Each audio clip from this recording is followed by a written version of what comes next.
Hi, everybody. Welcome to the Stratosphere Studio. I'm your host, Bill Whittle, and as usual, I'm a rendering fool.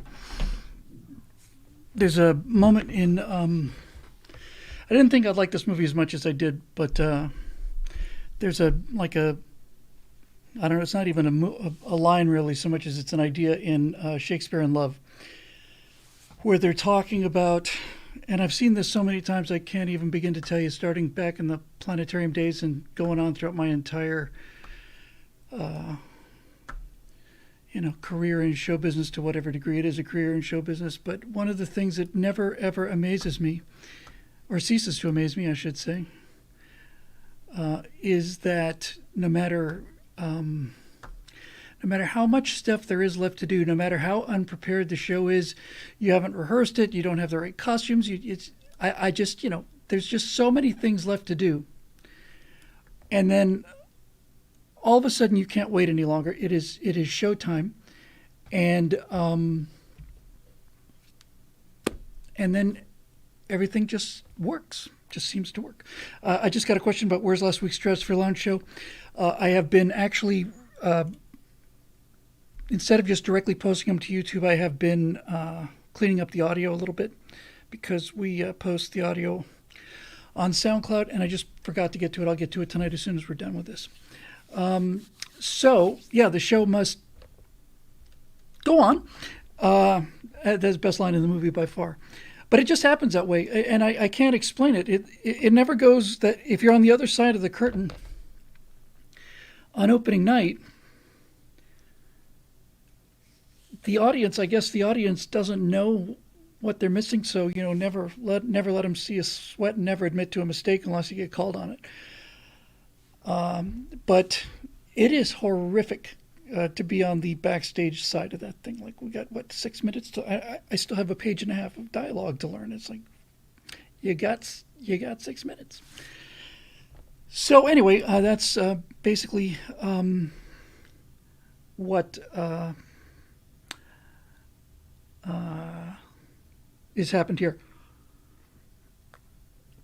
As usual, I get the work done as much as I can on the Major Mace Mattingly stuff, and I just come in on Mondays and work as long as I can, and I say I should stop working now. Time to set up for the show. I say, oh, I just got to get one more shot, and just one more shot. Well, you don't really need the shot. Well, I just have to have the shot as one shot, just to show people.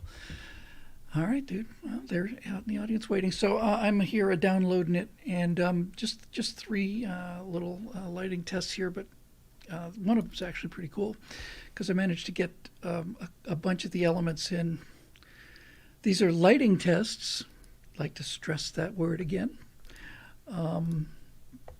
Before people start saying, hey, this guy isn't moving right, or there should be some, it's just a kind of a lighting test, but starting to come together at last. Since last we spoke, I was able to get the Chase Lounge on the moon. I was able to get the TV on the moon. I was able to get a jetpack. Did a lot more work on the base, which is starting to look really pretty good. And then I just, see what we get. So let's do this the way that this bloody thing is. Maybe we'll get lucky. Who knows? So again, lighting tests here. Try this one first. Okay, so I know everything's awkward and the footprints aren't exactly right. You just get the idea. I just wanted to see how it looked. So here's one of them. Or not. All right, fine. That's no problem. I'll just do it this way.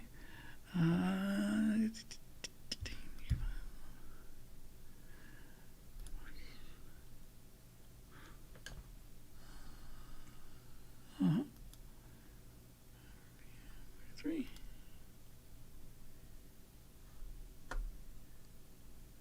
Here comes the first one. I'm saving the best one for last.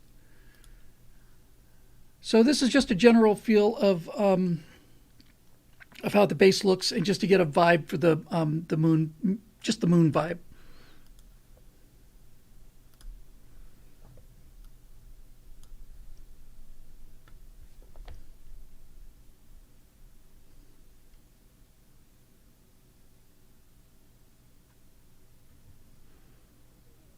Let's watch it one more time, shall we?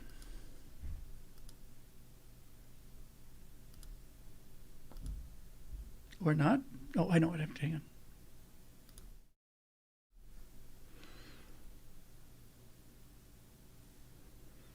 Yeah, the chair's perfect. Thank you very much for finding that on Sketchfab. That was great.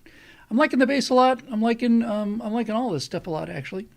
So that's number one. Now let's take a look at another one, shall we? So we're just going to replace this file with. Now this one is a genuine lighting test. I want to have. I won't forget the hams. Thank you, Arateki. I want this thing to be at in a crater on the South Pole, so it's hard to be detected from Earth, which means that the light angle, has to be very low. So this is just me moving the camera around on the base, and I'm just moving the sun around in a circle just to check the potential. These would be all the various possible lighting conditions on the base. So let's have a look at this.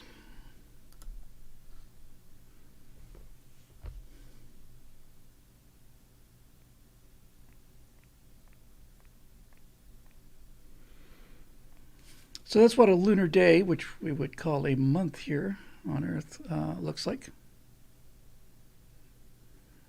Let's do it one more time. So it gives you really nice, low angle dramatic light. I love the radar dish, by the way. It really helps. I like the way it looks at night. I think it looks cool. I'm going to put some more floods out there and decals on this thing. Have guys walking around. There'll be lights inside the building, so you can see activity there. So I'm actually pretty happy with that. And then we got one more here. This is one I was trying to get everything crammed into. I got the. It's just a general zoom in to get the environment, and I got the guy on the Chase Lounge. It took longer than I thought, and then I thought, oh man, I really want my jetpack in there. I really want my jetpack in there, but geez, come on, I just want my jetpack. But so I had to get the jetpack. It's a V0 of the jetpack, but there is a jetpack in here. All right, ready? Here we go. All right, there we're sitting on the moon watching what's going on down on Earth, and there's Sergeant Storm there. Whoops, hey, come on, buddy, get some altitude.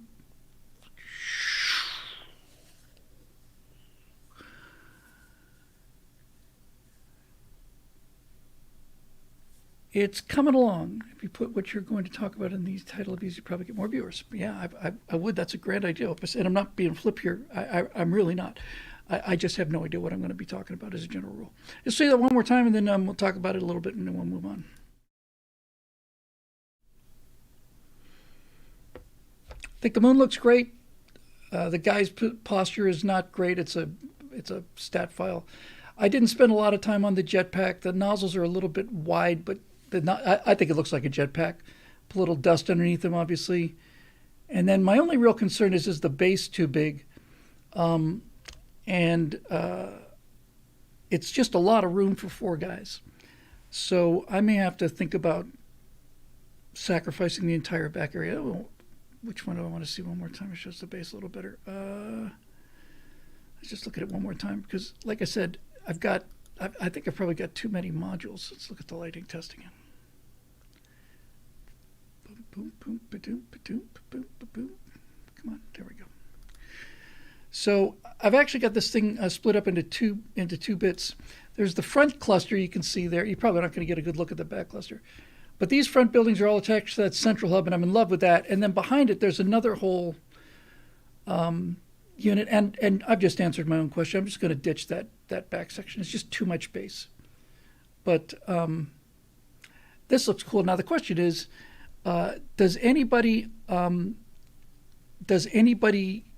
get, one last time here, I did this, I wanted this to be subtle, but does anybody get the idea that this base is designed to look like the kind of thing that you would make a Major Mason base from. That was always my goal with this, is to have like, this is the real hardware. And then Mattel went out and made this line of went out and made this line of toys loosely based on the actual mission that they were able to get some leaks from, because it's got that hexagon side, and it's also got the girders, and it looks kind of like a toy. And one more time, so here we go. And it's raised, so I don't know. And it also had that beacon on the top, like the major Matt Mason space station did. I think it's actually a pretty good match. The thing on the left is an elevator, goes up and down. You got the stairs there and stuff. Yeah, I'm gonna ditch the back section. It looks like an action figure playset. Yes, it does. And here's the thing about this particular model, and what I was looking for. So there's a company out there called Kitbash 3D, I think is their name, and they basically they sell like entire environments, everything. So they'll have like a cyberpunk city, or they'll have like a Mayan temple, or that kind of thing. And you can get the thing whole assembled as a map, or hi everybody, hi speaker, how are you? And so you can get it that way, or you can get the individual pieces. Now, this one is called Mission to Minerva, and it's free. It's free. They had a competition, a smart move on their part, actually. They had a competition to see who could do the best Unreal 5 movie, short movie, using Mission to Minerva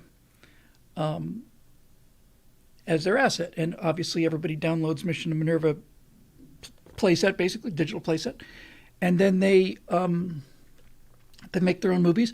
And the one that I like by far, the only one I thought actually held together, was one where the whole base had been planted on a planet and had been deserted for 25, 30 years. Looked exactly like the overgrown remote base on Avatar 2. They had the base structure and everything, but they were just weeds and plants everywhere, and stuff was kind of rusting away. And I thought it looked great because there was dust on it and dirtied it up and stuff. But when I was looking at this thing earlier, before I really started thinking too hard about the Major Mace Mattingly thing, I was looking at the stuff that Kitbash 3D puts out, and I thought, hey, this stuff is good, but it's not quite good enough. There are things out there that are like an order or two better in terms of photorealism, but it just, in terms of like, so the base I just showed you, it's like I can't really use that. I just don't think it looks realistic enough for the colonies. It looks too cartoony for me, and I think it's great for this. So it's a perfect find, and it saved me a ton of work.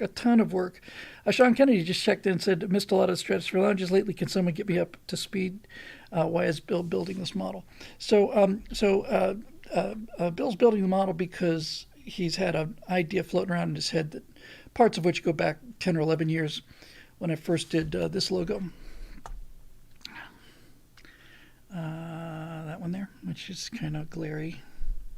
Go away, light, glare, you get the idea. So when I did that logo, I really wanted that Man from U.N.C.L.E. thing.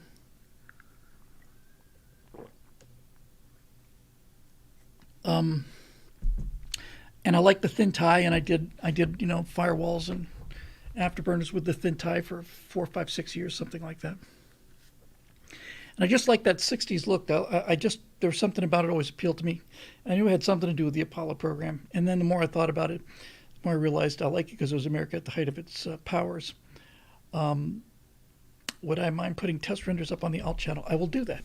That's a great idea. I will do that. Quickly, Marisha, do I have the test renders from DS for Dungeon up there? Because I meant to do that, and I think it's just one of the many things that just got steamrolled as I fire truck my way through life. But that's a grand idea. So it's just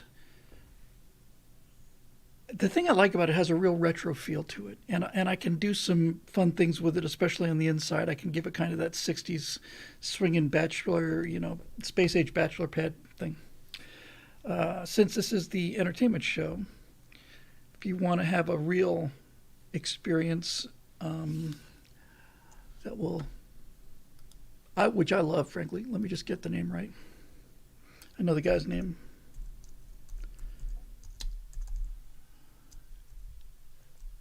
Yeah, there it is.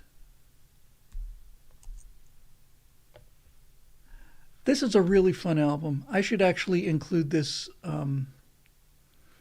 I should include this into the music rotation, which I need to redo for both of these shows.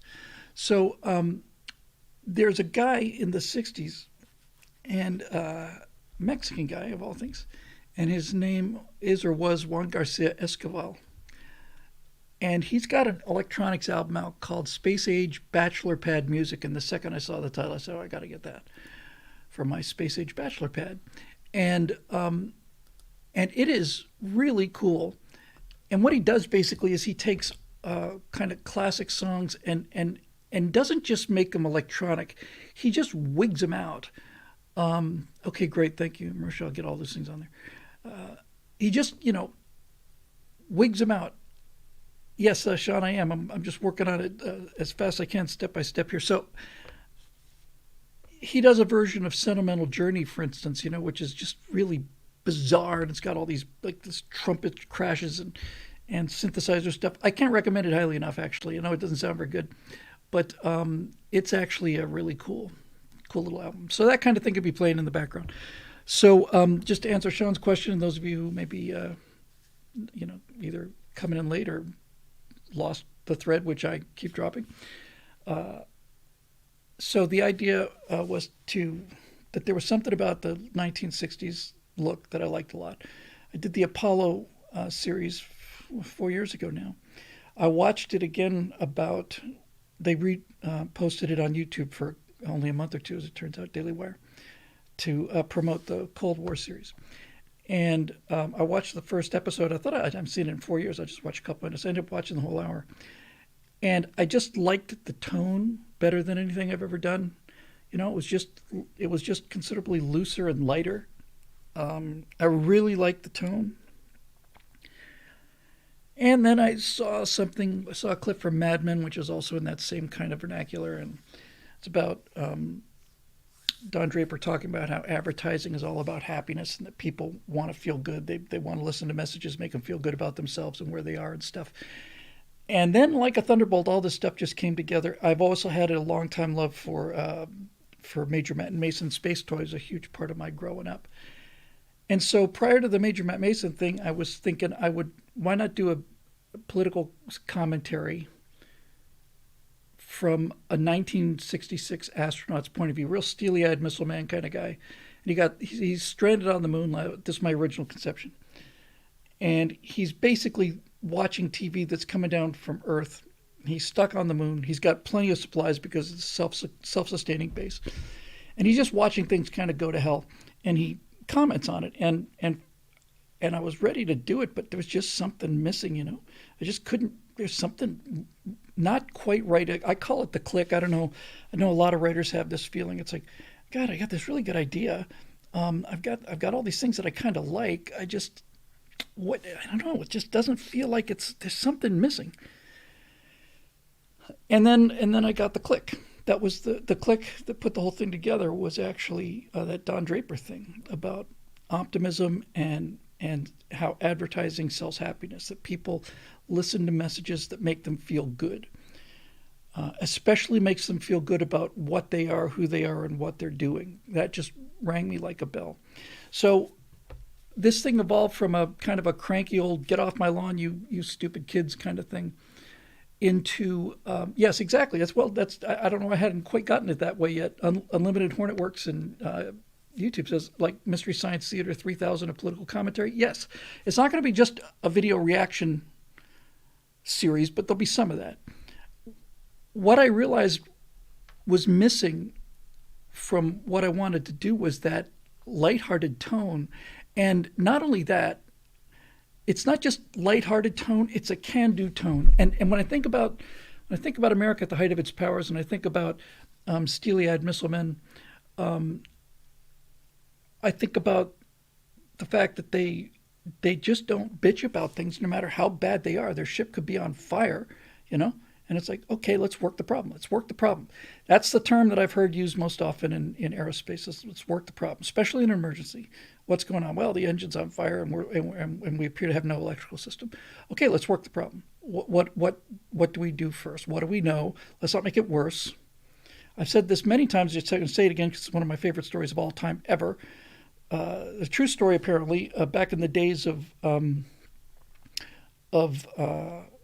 early commercial aviation, post World War II aviation, so it'd probably be early 50s, mid 50s, just before the jets for the 707 came in. And captains had been bomber pilots just a few years earlier in the war, and there was none of this cockpit resource management. It was never, gee, we're going to make a combined decision. Captain was Lord. If he wanted to leave early or late, that's up to him. So there's apparently a true story about a guy, a captain, who's flying a transatlantic mission and kind of plane my mom flew as a flight attendant, as a stewardess, a Stratocruiser, which has got 4 reciprocating engines, and they're very persnickety.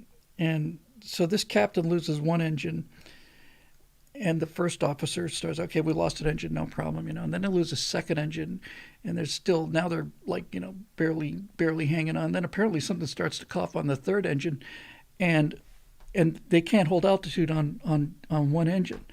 And the first officer, co-pilot, looks over at the captain, says, Captain, what are we going to do?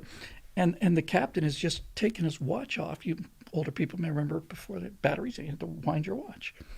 And the captain had taken his watch off, and he's just winding his watch. He says, what are you doing? And the captain said, son, no one ever got killed winding their watch. And I just thought, man, that is such a great thing to say.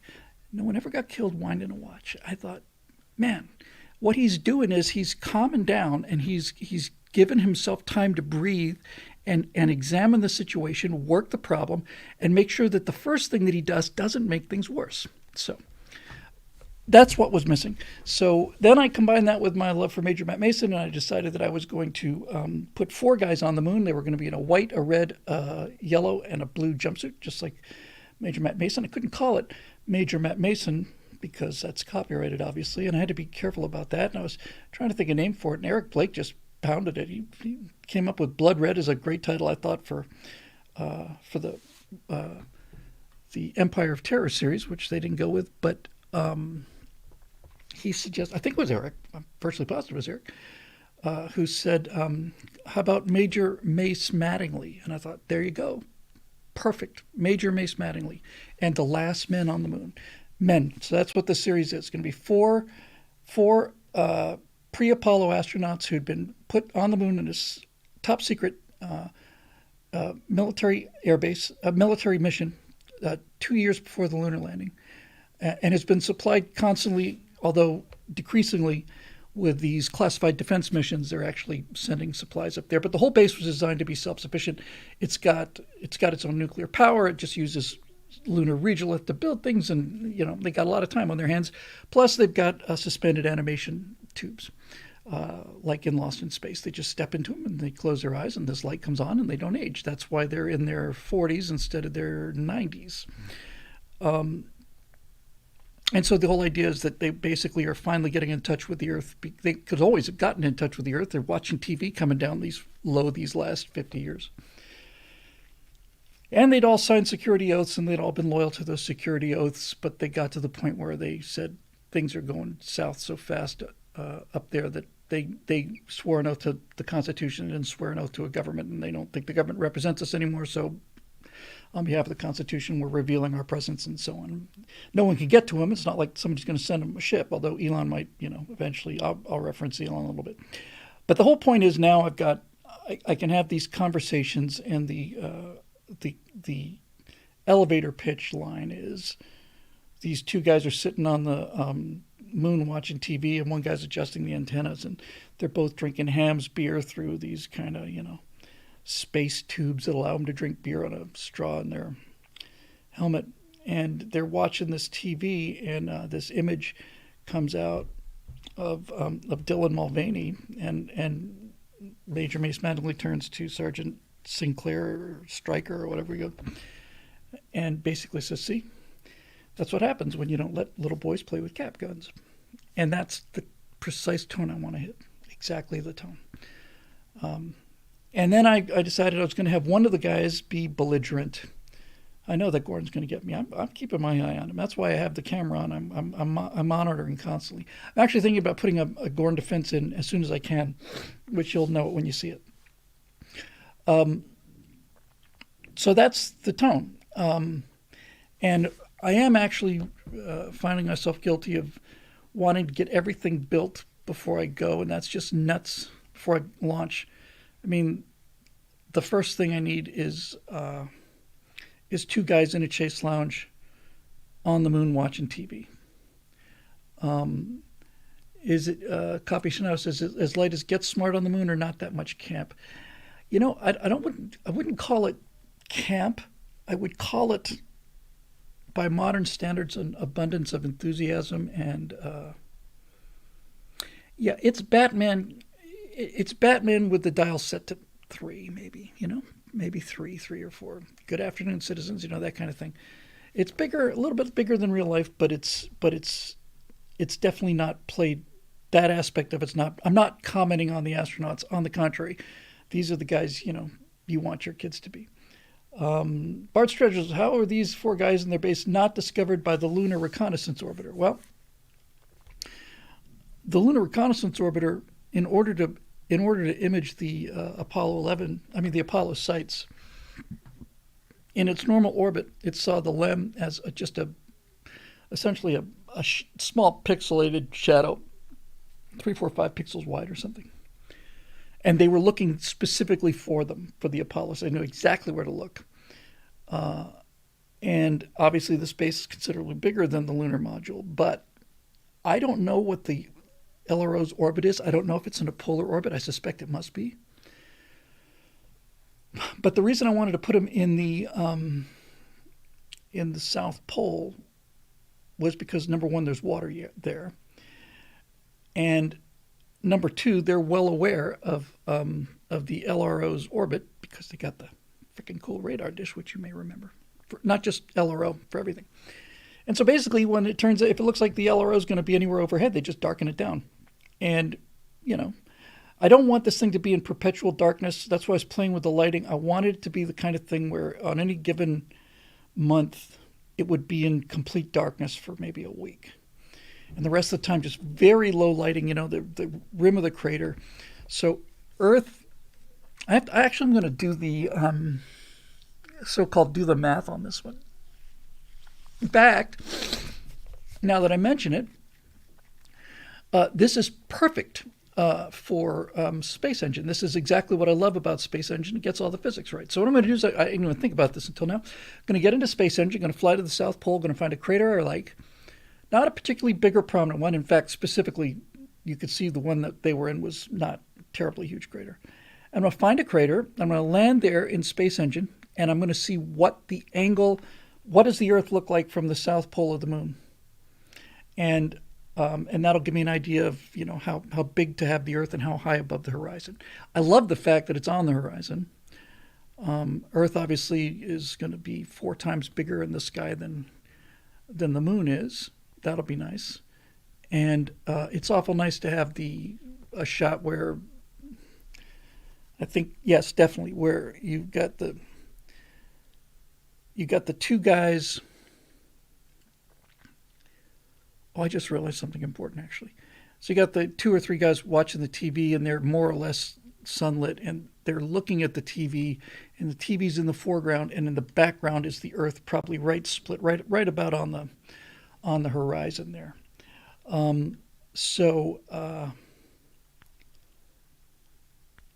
That's just a great image because the image is coming from the Earth to the TV set. You just straight line to it. It makes a lot of sense. Now, look, obviously, you can't take this. You can't take this too far. you really do have to go with the genius of Boomhauer and Space, says Marisha. I missed a super chat. Sorry, hang on a second. Let me just get that before I forget. From a Sacred Order to Knightly Valor, have you thought of self-publishing the colonies as novels on Kindle to build a fan base and give you something to shill, raise money for the project? I have thought about it. You've mentioned it, and a number of other people, I think, have mentioned it. I know GK has mentioned it several times. And right now, the amount of time it would take to do that would be better served on getting a visual demo, which is what I've been working on for quite a while now. Is getting here's a sizzle reel, because obviously the story is going to be important. But if you're it is, after all, it's going to be a TV series, and so I kind of want to get that thing up and rolling first. Actually, then somebody else could serialize it if they want to. So anyway, the thing I like most about, among the many, many, many, many, many, many things I loved about Mystery Science Theater 3000 is that line that, if you're wondering how he eats and breathes and other science facts, just admit to yourself it's just a show. I really should relax. Or just say to yourself, it's just a show. I should really just relax. Or Mystery Science Theater 3000. I wish I'd thought of that show. It's just a bloody marvelous show that was. See, that's an interesting point. Ace Affinity says, I want the two astronauts deep sea fishing in the Sea of Tranquility. I don't care if it's dry as a bone. Male bonding transcends aridity. I talked on a previous show about them playing football on the moon. I was going to make it flag football. Then I realized, no, let's make it tackle. And, so it's two on a team, and one guy's on the line, one guy's the center, and they snap the ball. Quarterback runs back. The guy counts 1 Mississippi, 2 Mississippi, 3 Mississippi. That brings back memories. Meanwhile, the other guy's running downfield, and then the quarterback fades back, 70, 80 yards or something. And of course, Major Mace Mattingly was his high school and college all-star football state champ and quarterback. And he throws this perfect spiral that goes about a mile. I just thought that'd be wicked cool and fun. So I just want to show all of this stuff, and I just want to show what life is like if you're not being run by weenies. That's basically the gist of this, and it's obviously it's a kind of a just sort of a proof of concept thing for the colonies in terms of just here's some 3D entertainment, and once I get it set up, I like to think I can turn these things up pretty fast. Once I get everything set up, it's just me getting into the. Eventually, I won't even need the motion capture suit. But for the time being, for example, the lounging thing, the suit just looked, when he put his hands behind his head like that on the lounge, the spacesuit just did not like that at all. But I can get the first one done. See, this is why I get too carried away with building all this stuff. I mean, really, for the first teaser episode, all I need is the chase lounge, which I have. I've got the 2 astronauts. I've got 4 of them. I've got a good moon surface. That's really all I need for the first one. So I should just get down to that. Now, the things I still have to do is a little tricky. These multicolored spacesuits they're okay. They're not great, but they're not bad. I've got better ones, but I'm saving them for the colonies. I don't want to throw away something that looks too realistic on this. Oh, skeet shooting in space. I like the way you think there, Sad Wings.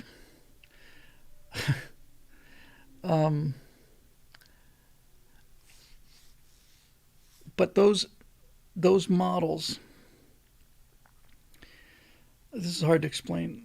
The spacesuit models don't have the helmet as a separate object. So the head inside is not good, and the helmet is not good. It's like I'd almost be toast on this, but what I can do is I can apply essentially a null texture to them. I did that on Dias for Dungeon. I basically take a glass and I take away all the reflection, I take away all the refraction, take away all the tint, all of it. And so even though the helmet is technically still there, it's completely transparent, and then I can put the metahuman heads in there and put a better helmet on there and so on. So Bart keeps asking me, when are you going to get done with the testing and the renderings and actually get production going? I need to basically stop developing everything and just get that first one out, because I've been working on surface textures for their lander, which I love. I think the lander is just the coolest looking thing. Kit bashed a couple pieces together. Fantastic. I just love it. And this kind of reminds me too about something. One of these guys, and this will work. They've got to have different personalities, and Major Mace Mattingly's going to be kind of a John Robinson sort of smart guy. He's not a pushover, but he's good natured, and he's always telling me it's not their fault, this. But I want one guy in there to be really just. I need a guy to be kind of cranky and pissed off, like super pissed off about what's going on up there, and that's the voice I can use. That's the voice I can use for my true voice, and then I can have the better angels of my nature say, okay, look, let's abrasive, great word, Infidel, thank you very much. Abrasive. He's just abrasive, and he wasn't always like that, and so that also is a small lesson too. Mace can constantly be telling him, hey, Jim, you gotta calm down, man. This is gonna kill you. It's like. You just need to, let's just work the problem, okay? Let's not just talk about, hey, the ship has sailed, we're stuck, America's gone, nothing to come back to. That's how they would handle it. We're gonna, what's the problem? What do we have to do to fix this problem? How do we get the country back? And that's what they're going to do. And also it occurred to me, I can also incorporate the series I was talking about called Don't Be an Idiot About. I think I could actually have the astronauts do that. That could be something they broadcast back to Earth it's episode 6 of Don't Be an Idiot About airplanes. Don't be an idiot about astronomy. Don't be an idiot about this, about that.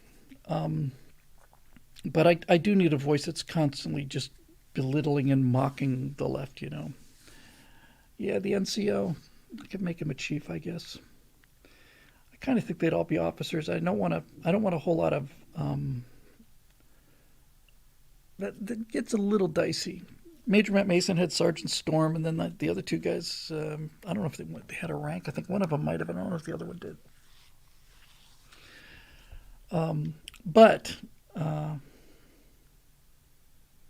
Yeah, one guy's he's just not having it. He's just plain pissed off. And they're all concerned, but one guy's just, pissed off.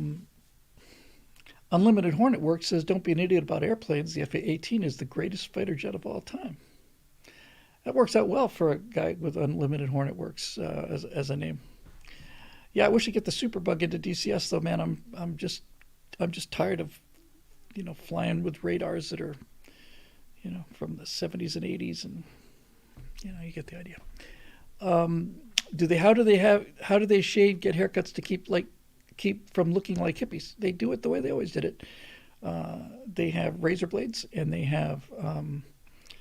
make their own shaving cream, and they cut each other's hair, which is not easy if you've got a stylish haircut. But Major Matt Mason, as I recall, had a crew cut, and I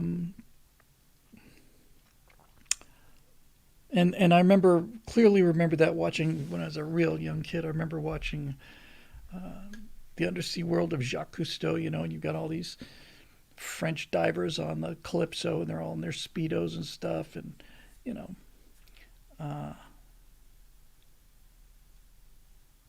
I just remember a couple episodes where there's one guy just cutting the guy's hairs because they're out there forever. Consider a Space Ghost Coast to Coast form for video guest interviews. That's a great idea, Kent. The first thought was, and I owe him an email. We exchanged emails, and I asked him if he if he knew anything about Major Matt Mason. I asked Doomcock this, and he said, "Well, I've got 3 of them on my shelf here. I'm playing with one of them right now." I thought, well, of course he does. So it would be fun to do interviews like that, and I'm trying to think about how it would work. And the way it would work is, I would be able to record the interview live. There'd be a big frickin' one of these in the way. And by the way, all right, give me a ball, coach. This is my closest I come to football. But I can do the interview this way, and then as long as I'm looking at it like that, then it's capturing all my facial expressions and all the rest of that stuff. So I would do the interview live, and then I would just map this onto Major Mace Mattingly or whoever else. I got to get the other characters worked out a little bit better. And I actually, I was almost going to say this thing is stuck. I just like the way it looks so much. I think I'm just going to kind of wear it, like a mask, Ooh, that's a good idea. I could put a little blue cloth, like a little blue mask out here, around there, right? And it's like, what are you doing? Well, I want to wear a mask because I'm, because I follow the science. But I don't want the discomfort of it, blocking my face. So I built this device so that I could, wear the mask, like Dr. Fauci said. But at the same time, it's kind of uncomfortable. So Eric is saying, boy, Zoe would be great, and Zoe would be great, and I'd love to use Zoe, as I've said many times. Right now, the immediate problem is I have to capture the face and the voice at the same time. And I will be willing to try to see if I can lip sync a recording. It's possible, but I'm not 100% sure. In any event, we'll sort that out.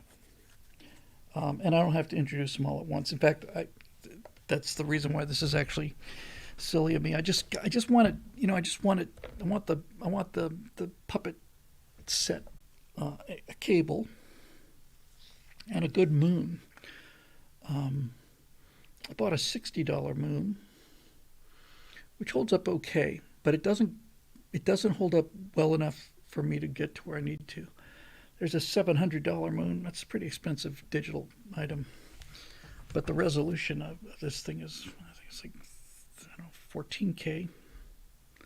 No, it's higher than that. Because I need the physical moon, because we're going to be doing a lot of traveling around the moon. I wonder why there's no. Does anybody know the answer to this? Everything I've heard about water ice on the moon is on the South Pole. I'm wondering why not the North Pole. It might have something. No, it wouldn't be inclination of the moon. I don't know what that is. In any event, I can't decide where to put the Russians, whether I should put them on the other side of the moon, or, like the North. Maybe I'll put them in the Sea of Moscow. That's a bit of a trip. The Sea of Moscow is the only it's the only lava flat on the far side. Far side is all craters. All of the dark mares and Oceanus Procellarum and all of the lunar seas are all on the Earth side, because it's where the gravitational pull is stronger. The far side of the moon is just solid craters. And in fact, now that I think about it, you could show me a picture of the far side of the moon, and I don't think I'd be able to identify it. But it's a whole planet side over there. Put them in the Sea of Moscow. That's actually kind of a cool idea. Maybe they'll have a gigantic space telescope, because there's a lot of talk about doing that. Or radio telescope. Radio telescope would be great,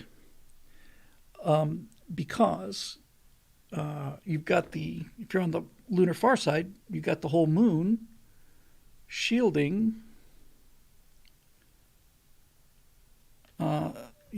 background radio chatter. Yeah, people saying it's because it's dark on the South Pole, and so I get that. And you have to be at the poles for it to remain completely dark inside the crater lip. I'm just wondering if there are any craters at the lunar North Pole that that fit that bill. I'm very tempted to put this thing in Clavius. Very tempted, and I'm not completely certain that I won't.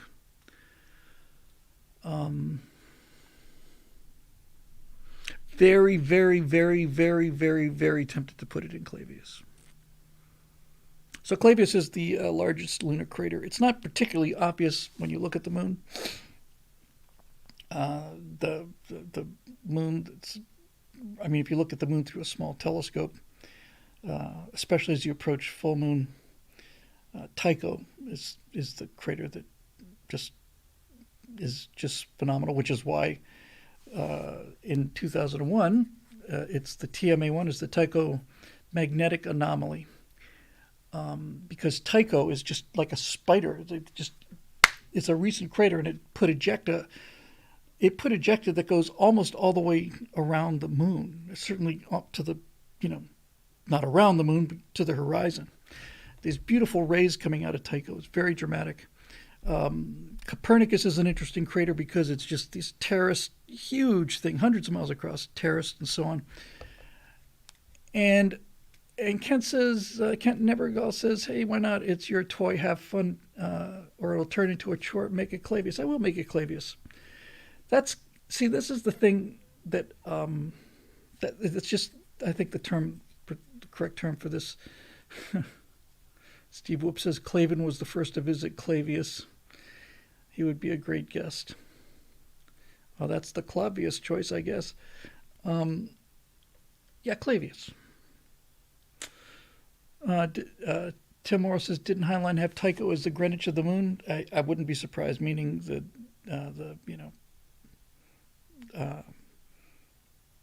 Zulu time. It's the opposite of the international dateline. We all tell time by GMT, Greenwich Mean Time, and that's a little brass. There's a little brass rail. It's about that wide, I want to say.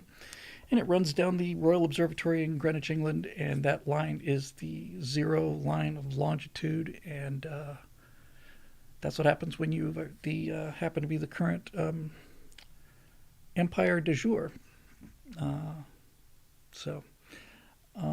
Yeah, Clavius. Why didn't I think of Clavius? Clavius is awesome. What I'll do is I'll take a good close look at Clavius, and LRO has pictures. Lunar Reconnaissance Orbiter has pictures of the inside of Tycho that have got such good resolution you can see like boulders piled up. It's phenomenal. And but this conceit is that stuff leaks. That no matter how hard they try to keep this mission a secret, stuff leaks. Mattel wanted a space toy, and they'd heard some rumors, and some guy read him into the program limited, and said, look, well, we can tell you that this and this, so you have to sign these, you have to sign all of these, not just non-disclosure agreements, but, national security oaths, and we'll let you make 4 toy astronauts just to kind of throw people off the trail, that kind of thing. You can all do all that backstory later. And Anthony says they should be arguing with the Chinese wherever they are. The Chinese aren't on the moon yet. I'm going to put the Soviets on the moon. And that way I can have our guys watching. I actually love this image too. Apparently there is water in Clavius. Marusha Dark, who's the research, does the watches with 2 eyes and 1 hand, and just researches with the other. So one of the things, I don't want to leave YouTube, hang on. One of the things, wait a minute, no. Yes, I do. Do I? Where does that come from? Hang on, sorry. Came from the comment section of YouTube. All right, I'll tell you what, I'm just going to copy this, hang on.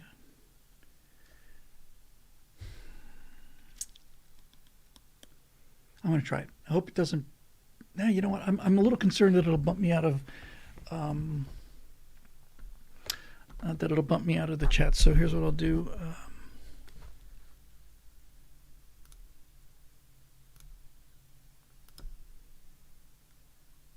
What the hell? I'll try it. Go to site. The water was detected in Clavius crater. This is awesome. I love it when things work out like this. NASA's Stratospheric Observatory for Infrared Astronomy, SOFIA, has confirmed for the first time water on the sunlit surface of the moon. Interesting. The discovery indicates that water may be distributed across the lunar surface and not limited to cold, shadowed places. How the heck about that? SOFIA has detected water molecules in Clavius crater. Now, water molecules, there may not be enough molecules for there to be drinkable. I'm looking at Clavius. It's an old crater. It's a big crater. And inside of Clavius, there are many newer craters. And I'm going to put the base inside one of those guys.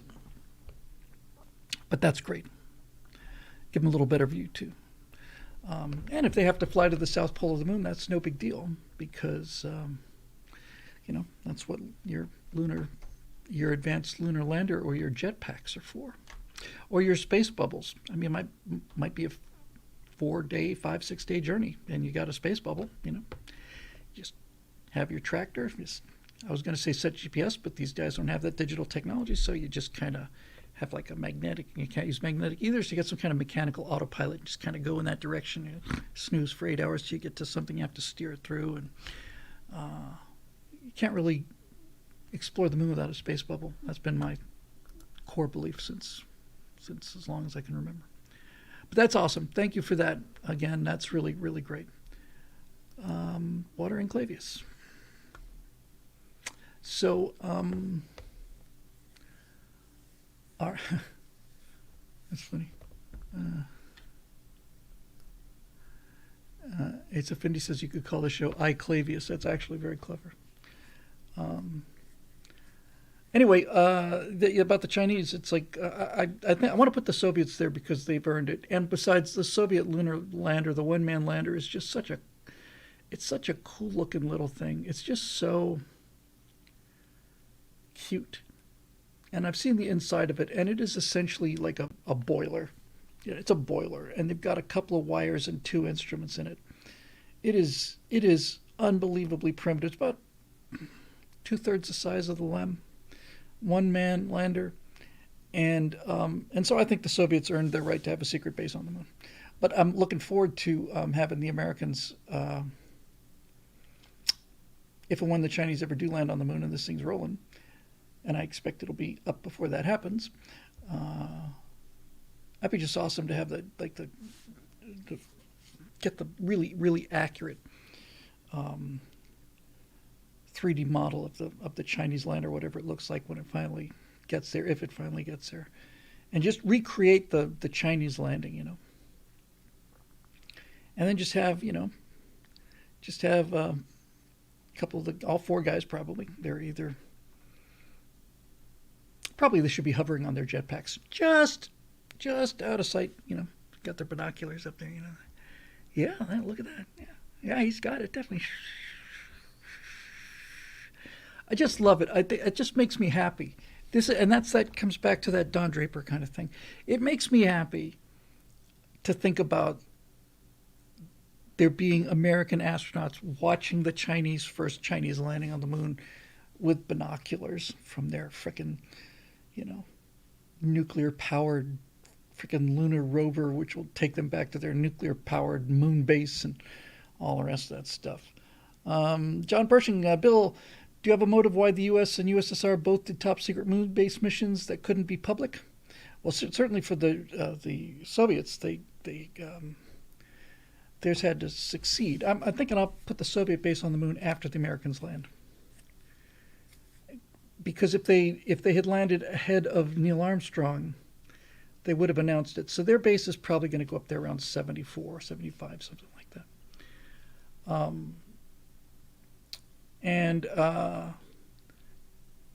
And I think the backstory for Major Mace Mattingly and the last men on the moon would be that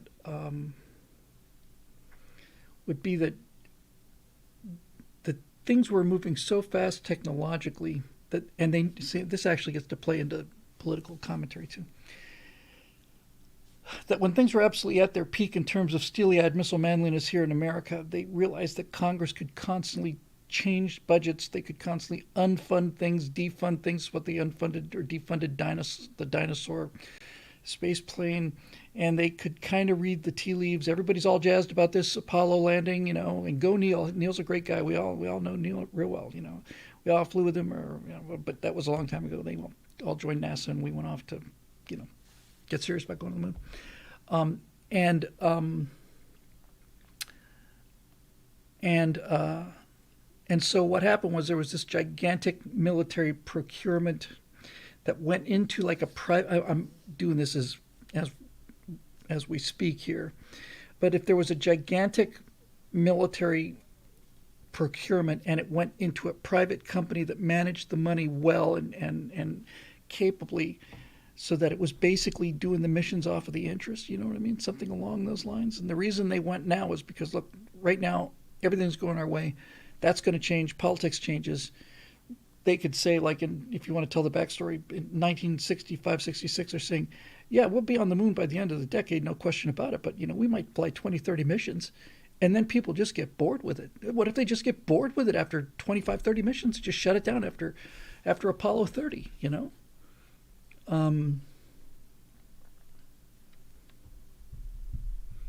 It's got a nice ring to it because we had 18, 19, and 20, and those, by the way, those three missions were just unbelievable. I mean, 17 was the last mission we flew. It accomplished more science, I think, than all the other previous missions combined. But 18, 19, and 20, one of those was going to Copernicus, was going to land inside that enormous terrace crater. Yeah, I didn't know that. Airtechie says that Tom Clancy used that funding system as a plot device. Well, then that means that Tom Clancy is a freaking genius, is what it means. All right, let's do some questions, why don't we? There's a novel thought. We actually got through them all last time, and I could finally look at the comments section on my own website and not, cower and shame and fear.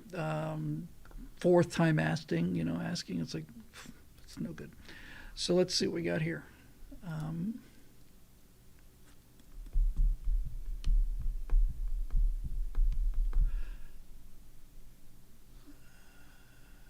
Sorry, big pardon.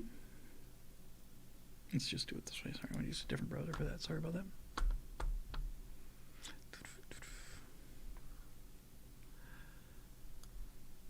I noticed back in the world of reality here on planet Earth, I think it was last night. I went home last night and I listened to about 10 minutes of a 45-minute thing that JT did on Odin's Men. I think it was called a deep look at what is his name?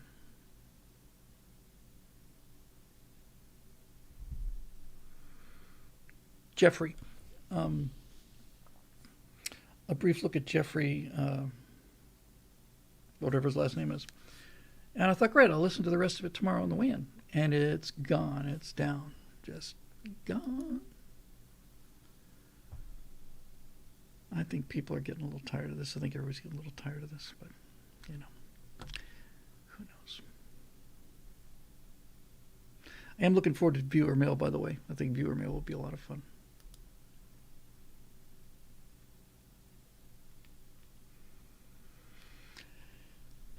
Questions and more. And thanks again for the wonderful work your curators are doing on this thing. I can't tell you how much I appreciate it. I genuinely mean it. Every time I go here, it's like, thank you for taking care of this. Henry and Marusha and GK and all the rest of you. All right, let's go. Henry Lumley, it's good. Always a pleasure. Hey, Bill, did you see the latest news from Boeing's Starliner? The upcoming crewed flight has been postponed indefinitely.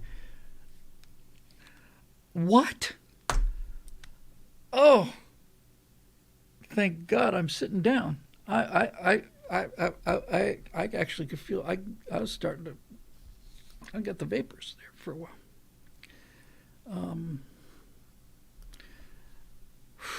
Okay, I've recovered somewhat. Well, you can only imagine my shock at hearing that news.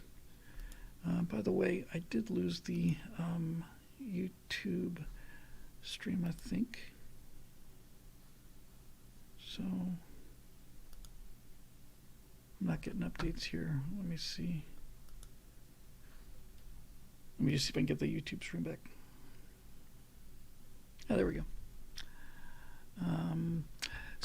Yeah, imagine that. And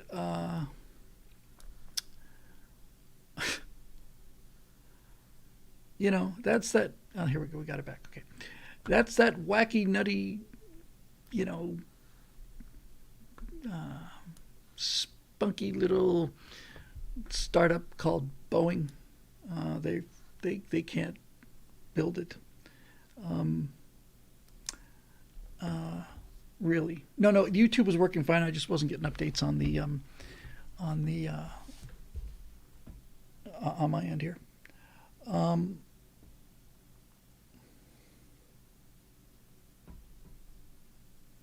I didn't know that. Kent Nevergall said when the first Chinese launched astronaut went into orbit, an American-born Chinese descent astronaut greeted him over the radio from ISS. That's just epic. I just keep doing that kind of thing, man. I'm hearing that the parachutes need to be retested. Well, of course they do. Of course they do. Bart's Treasure says, Starliner, they've discovered that the tape used all over the spacecraft electrical systems is flammable under certain conditions. Well, you can hardly blame them for that, A startup company with a, cutting-edge mission. You can't expect them to get all those things right. Now, if there had been some kind of tragic example or something of a electrical failure causing some kind of catastrophe or something, then you would think that you might. Well, actually, come to think of it, yeah.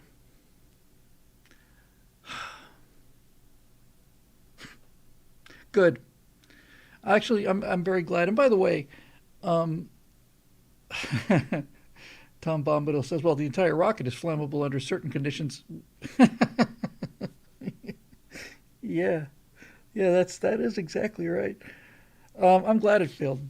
I'm just sorry we spent that kind of money on them. I think the money that we spent on Lockheed Boeing, Northrop Grumman, if you'd put that into prize money or divvied that up among 5 or 6 companies, you'd have 6 ways to get to the moon by now. Starliner, yes. If one parachute fails, the cords can rip on the other 2, meaning no redundancy.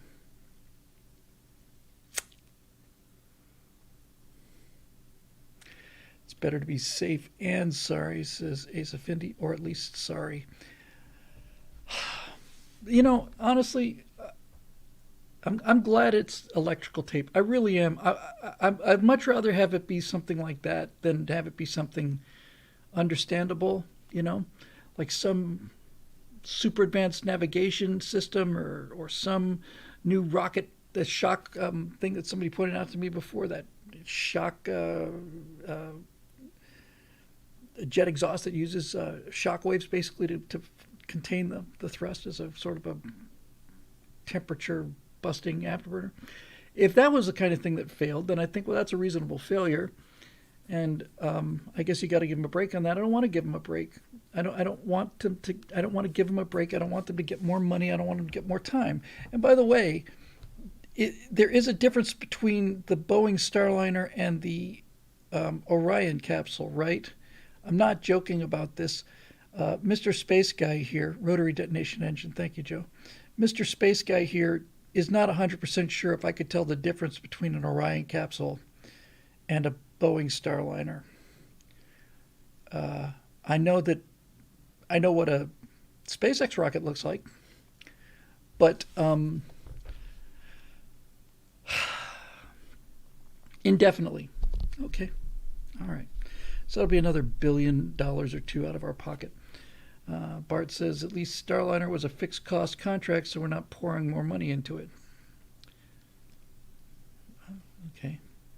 I thought it was Aerospike too, Steve. It's something called a rotary detonation engine. Never heard of it before a couple weeks ago. Okay, so So, Marisha says, speaking of tape, apparently a team of female scientists made edible tape for securing burritos. Did I say burritos? Burritos. Well, okay then. I'm sure that has many uses. Uh, okay. Well, congratulations, Boeing. You beclowned yourself again. Um,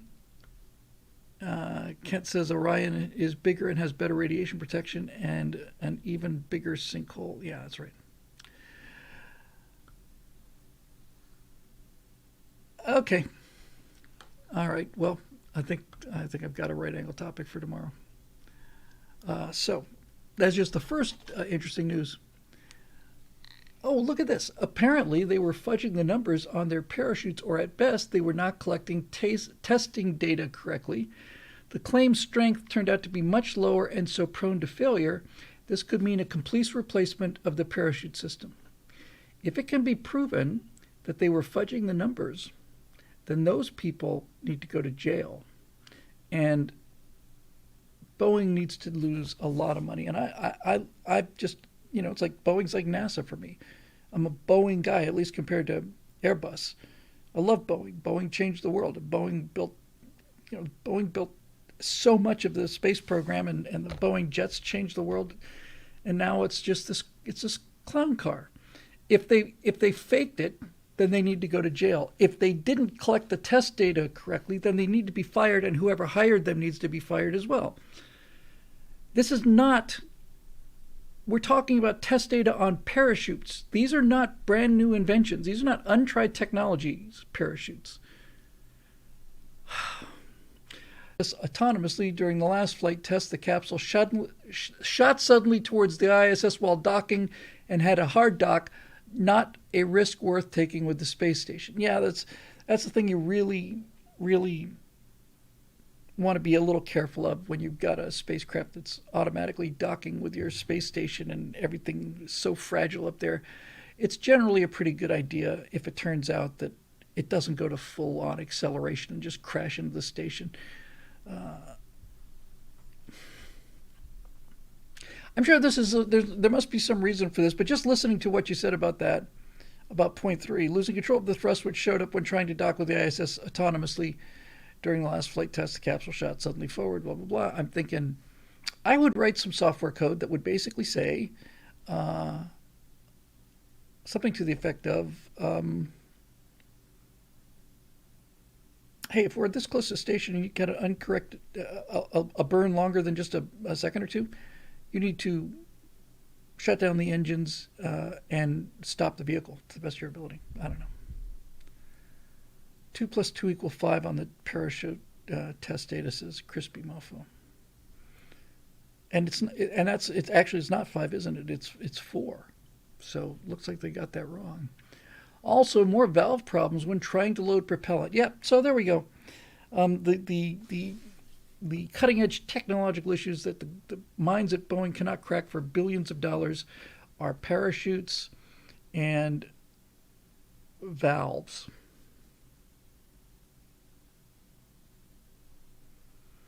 This is the kind of thing. This is the kind of thing that these guys should be commenting on. The second I heard that story, just write it.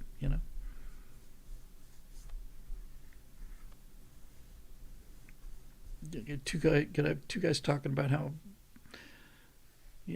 sad this is, while Mr. Irascible cranky guy is out there basically saying, oh no, you got to get the valves right.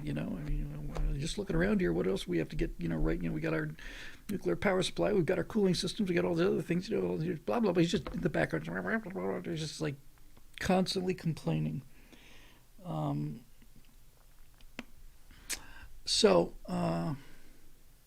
Okay, great.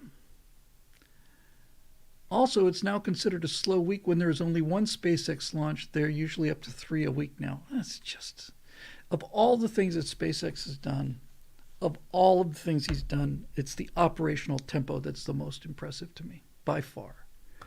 It's one thing to accomplish technological and engineering miracles, but to do them repeatedly, to make it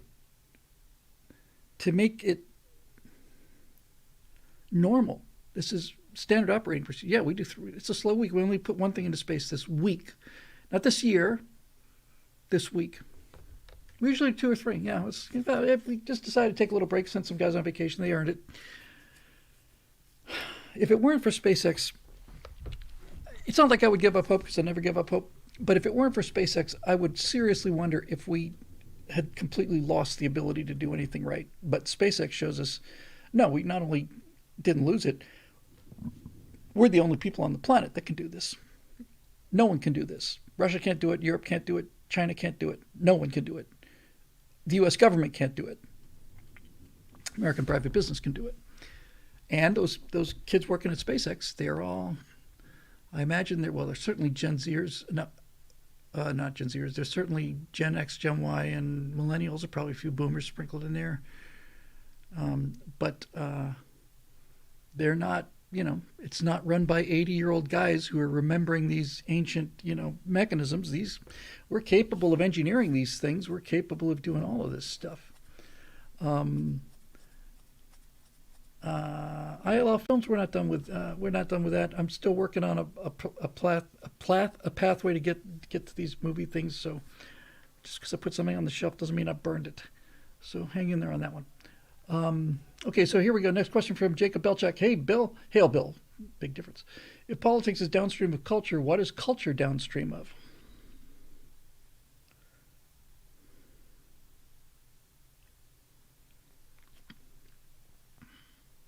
Morality, I would say. Yeah, I'd go with morality. Philosophy to some degree, but mostly morality. I'm beginning to see some shifts in people suggesting the necessity of common moral. I didn't read the second paragraph. I swear to God I didn't read it. I just took a guess. I'm beginning to see some shifts in people suggesting the necessity of common moral teaching, since we've tried the whole do what thou wilt thing for a while and it's proving to be a disaster. The founders believed that the Constitution was suited only for a populace that was educated, moral, and, as I recall, religious. Your suggested Don't Be an Idiot series has potential for the education component of this problem, but I'm not sure if it addresses the moral component. An educated populace is still capable of great evil, so how do we culturally address the morality problem? Well, I'm going to just give you a flip answer, and it's an important answer, Jacob. It's not a trivial answer. First thing comes to my mind is, if I do the don't be an idiot things with these astronauts, and that's the intellectual argument, then the moral and spiritual argument is they're getting it from 4 straight white males. That alone is revolutionary, although one of them is black. They're getting it from 3 straight males. They're mansplaining things like Bernoulli's principle. And I've never heard anybody accuse me of mansplaining before. I'm sure I do it all the time. But I'm actually at the point where I've heard that term so many times and I've actually got a prepared answer. I think if I ever run into a feminist who says, I don't need you mansplaining this, I think my response will be, well, if you weren't so goddamn stupid and were capable of learning something, I wouldn't have to mansplain anything at all. You would know it by now. This is not hard. If you could just learn something, we wouldn't have to mansplain things to you all the time, you frickin' idiot.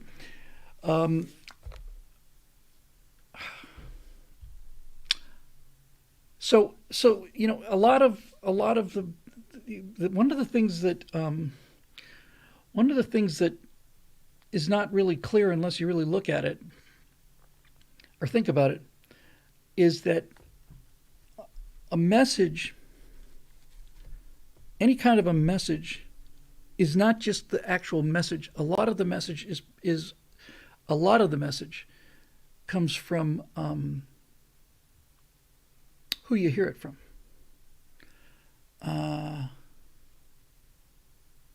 David Booty says, I'm going to keep mansplaining until you at long last you comprehend the truth. Or you remember what I'm talking about. Or you remember what we've been trying to mansplain to you. We were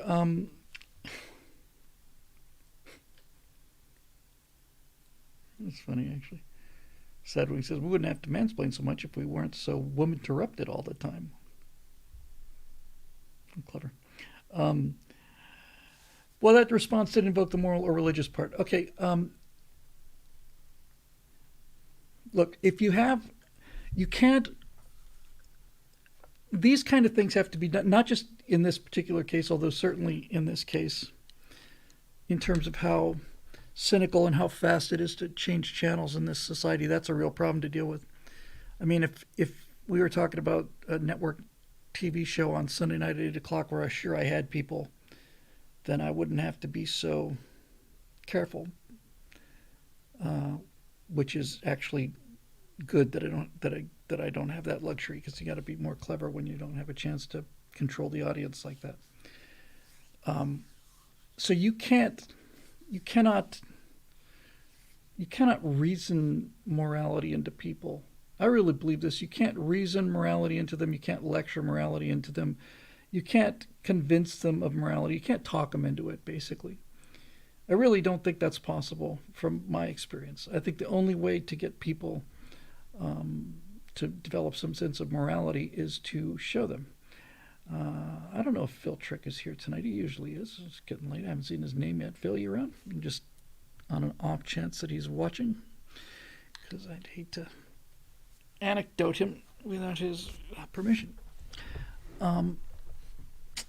So where the message comes from is really, really important. Has anybody seen him? Is he watching? Phil and Bobby? Bobby and Phil? Phil, where's Phil? Paging Phil. It'd be a shame if he wasn't here live, because this is actually a story I need to tell about, telling Natasha about this the other night. And she said, my God, you got to share that with everybody. Well, if he's not watching now, I will send him an email and get him, Phil Trick, get him to watch this episode. Okay, that's a shame. Anyway, here it comes. So here's how I learned morality about things. I was a good egg, but like everybody else, I was starting to fall into disrepair. And right about 12 or 13, my dad wasn't around a whole lot. And he's working basically two jobs. He's got the day job of being the manager of the hotel. He's got the night job of being the host of the hotel. And so I didn't get a lot of guidance there where I kind of needed it. So I got to the Miami Planetarium when I was 13 and hung out with the guys there. They were all very, very old at the time, much older than me. They were 23, 24, something like that. And they listened to me, Phil especially, Doug Yegan, Bill DeShong, and Phil Trick and myself generally, but Phil especially.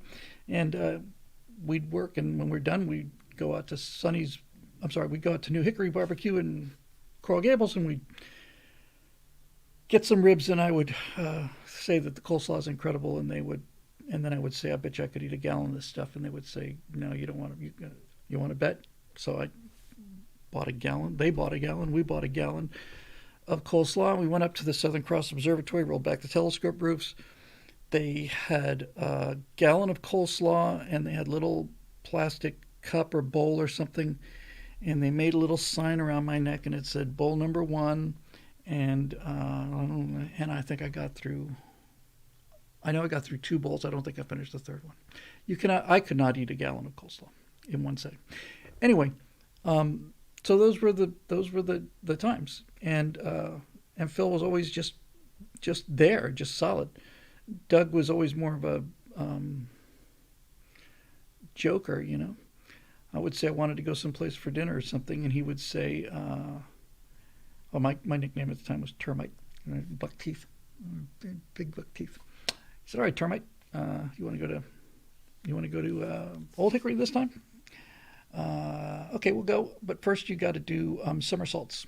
Got to do somersaults down the, not flips, just like little baby, just somersault your way around the ambulatory, around the outside of the dome. So I did.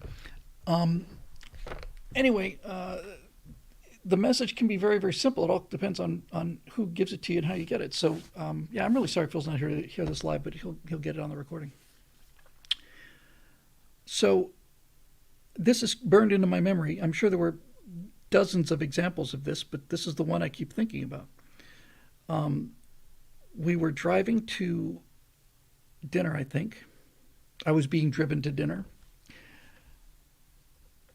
And You got to understand it was 1973 or four, so things were a little different back then.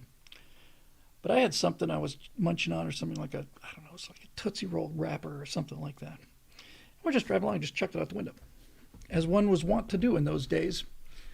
Um, and and I just, go on it, and just Phil looks over to me and says, "Why'd you do that? Why'd I do what? You know what? Why'd you throw that wrapper out the window?" "Oh no, you don't know? "Oh, I don't know." "Well, you know it's wrong, right? I mean, you know you're not supposed to do that, don't you?" "Yeah, yeah." "But then, if you knew it's wrong, why'd you do it?" "Oh no." I did not like being in that situation. I was extremely uncomfortable. I did not like the fact that somebody had pointed out something to me that was obvious. But I didn't do it defiantly. I just didn't think about it, but I should have thought about it. And and the genius of that approach was there's no arguing about it. He just simply and no lecturing either. He just asked me a question. "Why is it that you did something you knew to be wrong? I'm kind of curious." And I thought, I have no excuse for this, and so I wasn't going to make any. That's at least I deserve credit for that. I think I didn't try to. Oh, nobody's going to care. None of that. It's like, I don't know. Well, are you going to do it again? No, and I never have, and that was 50 years ago. So it's that simple thing. I did not want to disappoint Phil Trick. I did not want to disappoint myself. I didn't want to, and I certainly did not want to be in that situation again. No yelling, calm as can be, absolutely calm. And Layla Schmidt points out, that's good to see, a new name there. Hey, Layla. He said he got you to think for yourself instead of telling you what to think. Exactly. He didn't lecture me. He didn't say, "Hey, what do don't do that." He knew I knew, and that's how I never forgot it. I never forgot it, and I not only never forgot it in terms of candy wrappers, I never forgot it in terms of anything else. I'm not going to tell you that I've done the right thing every single time since then, but every single time since then, I have asked myself that question in terms of, is this the right thing to do or not? And most of the time, I do the right thing. Um, and Asa Findi says, legend has it that the Tootsie Roll wrapper is still out there wreaking havoc across the countryside.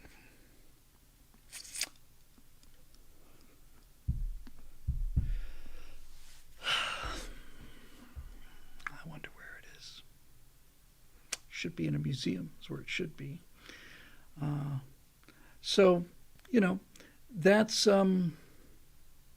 that's how you teach morality. That's a direct answer to your question.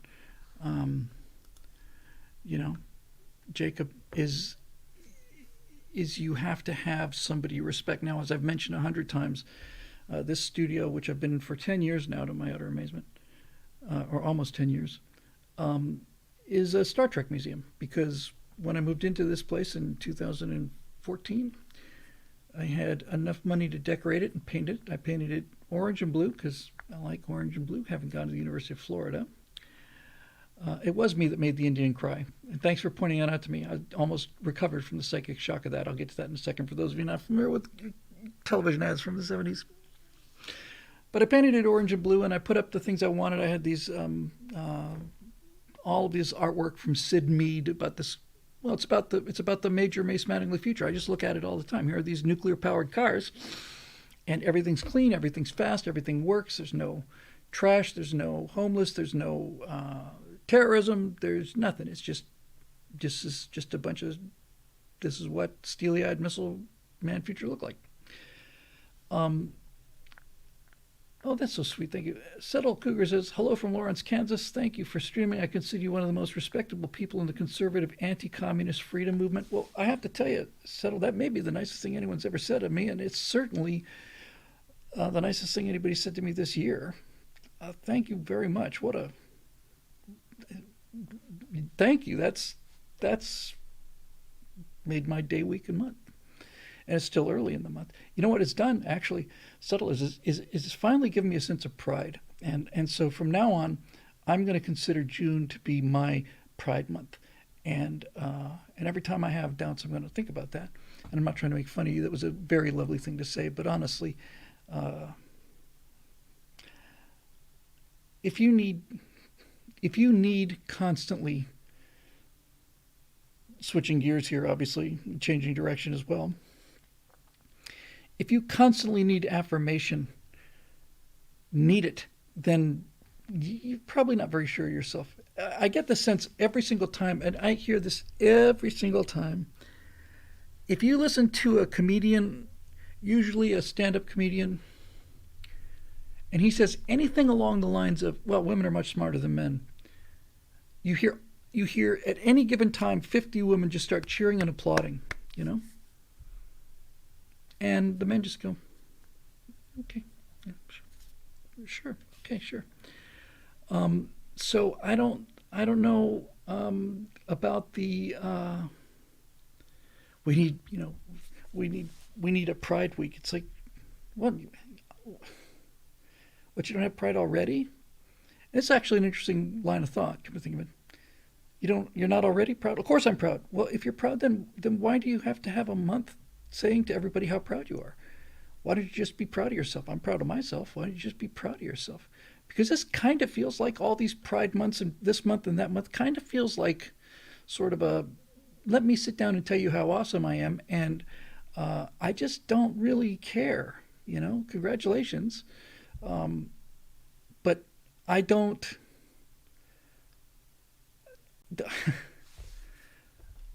Where was it? It was on the Cold War shoot.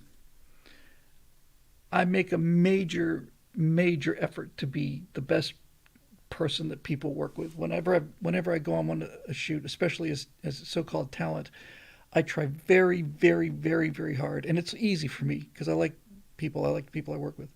Just to be a regular guy, I mean, not only am I on camera, I'm the only guy on camera. It's possible to kind of lord it around and blah blah blah. And I'm just constantly joking. And whenever it's like a take, or been working for, we did on Empire of Terror, we did a 12 or 13 hour shoot, and I think I read 16, 17, 18 pages of teleprompter or something. I read like 16,000 words that day. And I was really tired. I was sitting on an apple crate behind the LED wall there, and so, you're ready, Bill? Absolutely, let's go. And managed to get my energy back. But anyway, the only time I've ever snapped at somebody, it wasn't much of a snap, but it was the only time I ever just, whoa, where'd that come from? I was doing the Cold War. It was towards the end of the series, and I probably read already, at least 10 or 11 of the 13 episodes over the course of the previous several days. So, I think this is probably true for most people, but for me, what I find is, especially when I'm reading my own stuff, which is pretty much all I do, that I will be able to go on Empire of Terror. I think I went 25 minutes without a mistake, which is actually kind of almost unbelievable. Really, it's just when you're reading a sentence, you can't even see the end of the sentence, even though you wrote it. That's pretty impressive. So generally, I go for these long stretches, but every now and then I come to a word or a phrase or something I just can't get right. I just keep tripping over it, and sometimes I'll trip over it 4 or 5 times and get it, and sometimes I'll trip over it 8 or 9 times. And this was, well beneath me, and I went up and apologized afterwards. But I may have apologized in public afterwards because it wasn't a big deal in terms of what I said, but it was the only time I actually lost my temper on all of these shoots. I was going through like the 8th or 9th take on one of these things, and I was just getting so frustrated. I said, okay, all right, just hang on a second. And out of the kindness of their heart, from a place of pure, genuine sympathy, one of the people back there, I cannot remember if it was the makeup person or the teleprompter person, somebody, it was a woman on the cast. Somebody said, come on, Bill, you got this. And when somebody said, you got this to me, I just felt this kind of, like, I said, I know I've got it. I don't need to be told I've got it. I know I've got it. I'm just working on it. Thank you. You've got this. It's like, I don't need I don't need encouragement, in terms of like, oh, gee, because I wasn't panicked and I wasn't done either. I wasn't like, oh, what am I going to do? My God, I can't possibly. No, I just keep tripping over this. I know I've got it. Thank you. I've got it. Yes. And it was beneath me and it was just, and I was tired and all the rest of it. But I just did, there you go, Infidel 42. I don't need a cheerleader. I don't need somebody giving me a big hug, and I don't need to take a break, and I don't need to go to a safe space, and I don't need, I don't need any of that stuff. It's like I just screwed up the line 9 times. I'm going to try it 10 times, and if I screw it up 20 times, I'm just going to keep doing it till I get it right. And it just, there was something about that, just really, really, I don't know. It was like somebody hit my knee with a rubber hammer. And I went up to them after and said, look, I'm really sorry about that, And I said it publicly too, I'm sure. But in private, I went up and said, I just hear this all the time from people, and I'm just not built that way, I just believe, it's, my generation was supposed to solve our own problems, and I wasn't out of hope or energy. I was just resetting the tape, rewinding the tape, trying again. But anyway, it was just a knee-jerk reaction. I'm very sorry. I didn't mean to snap back at you, but it did. It actually made me angry. Come on, Bill, you got this. Like, yeah, I know I've got it. Yeah, thank you. But this is what this whole Pride Week thing is. And by the way, of all the things that are so reprehensible about this new so-called Star Trek is that Discovery and Picard, and I haven't seen a single episode of this, not even anything. Only thing I've ever seen of Discovery, Picard, or Strange New Worlds is on a minute or 2 minute long clip on YouTube. But I remember several times on Discovery where somebody, like the helmsman has got like a problem. Like, we have to find our way to navigate through this. And the navigator leans over and says, come on, you got this. It's like, I'm a freaking professional, I'm speaking about the helmsman now, not a on-camera, curmudgeon. Thank you. Well, go back to your navigation screen. I know, I don't, you can do it, you can do it. I know I can do it. That's why I'm here. It's my job. If I need help, I'll ask for it. I genuinely will. I've never been shy about asking for help. If I need help, I'll do it. I needed help on. I remember when I was. I directed right after college. I directed it's like a 12 or 13 minute long. It was It was a commercial video, not a TV commercial.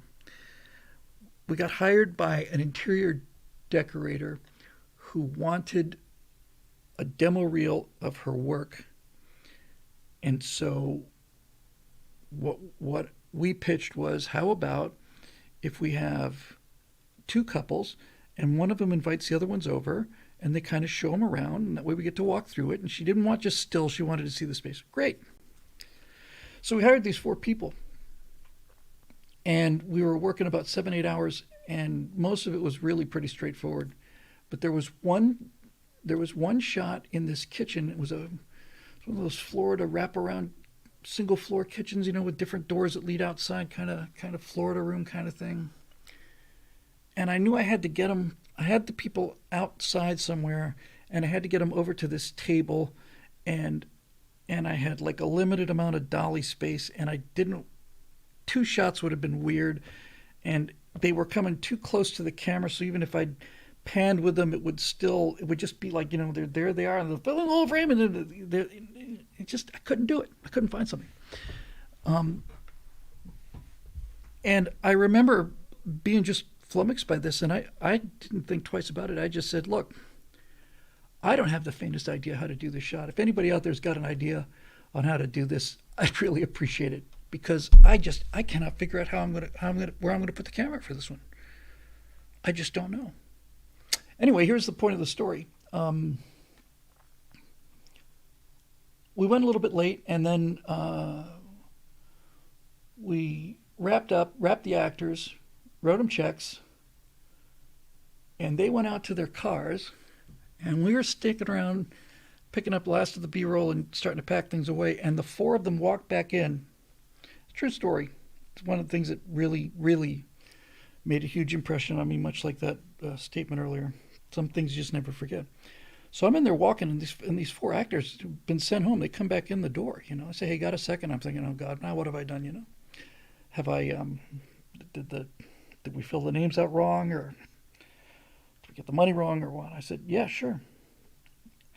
And they said, "Well, the four of us were just talking here on the way out to our cars, because we were all actors in the same pool. We go to the same auditions all the time, and as it turns out, all four of us were on a Coca-Cola commercial. It was shot here in Miami 4 or 5 days ago. And the budget on that thing must have been $2 or $3 million. And the director of that commercial is one of the most famous and successful commercial directors in the country. And he spent the entire 2 days making sure that everybody knew he was the smartest guy in the room, and that no one had any right to question any of his judgments, and that he was just absolutely not going to be, he wasn't going to hear a word of advice because he was the most talented guy there is, and so on and so on and so on. It basically made a big deal about what a martinet this guy was.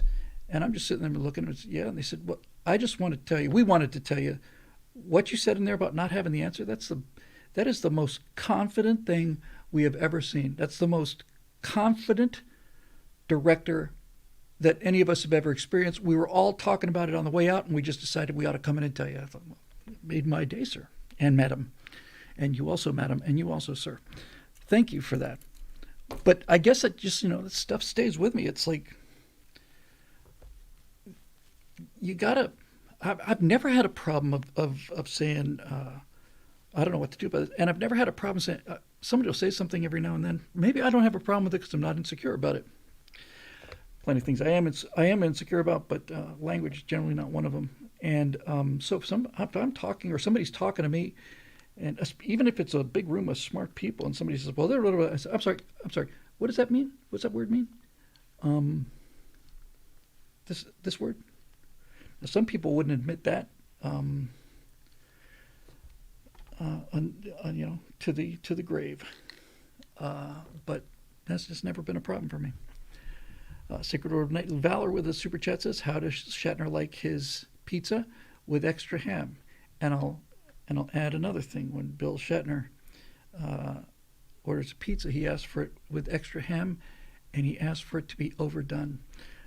So, yeah, you can learn a lot from people from the kind of pizza they order. What do we got here?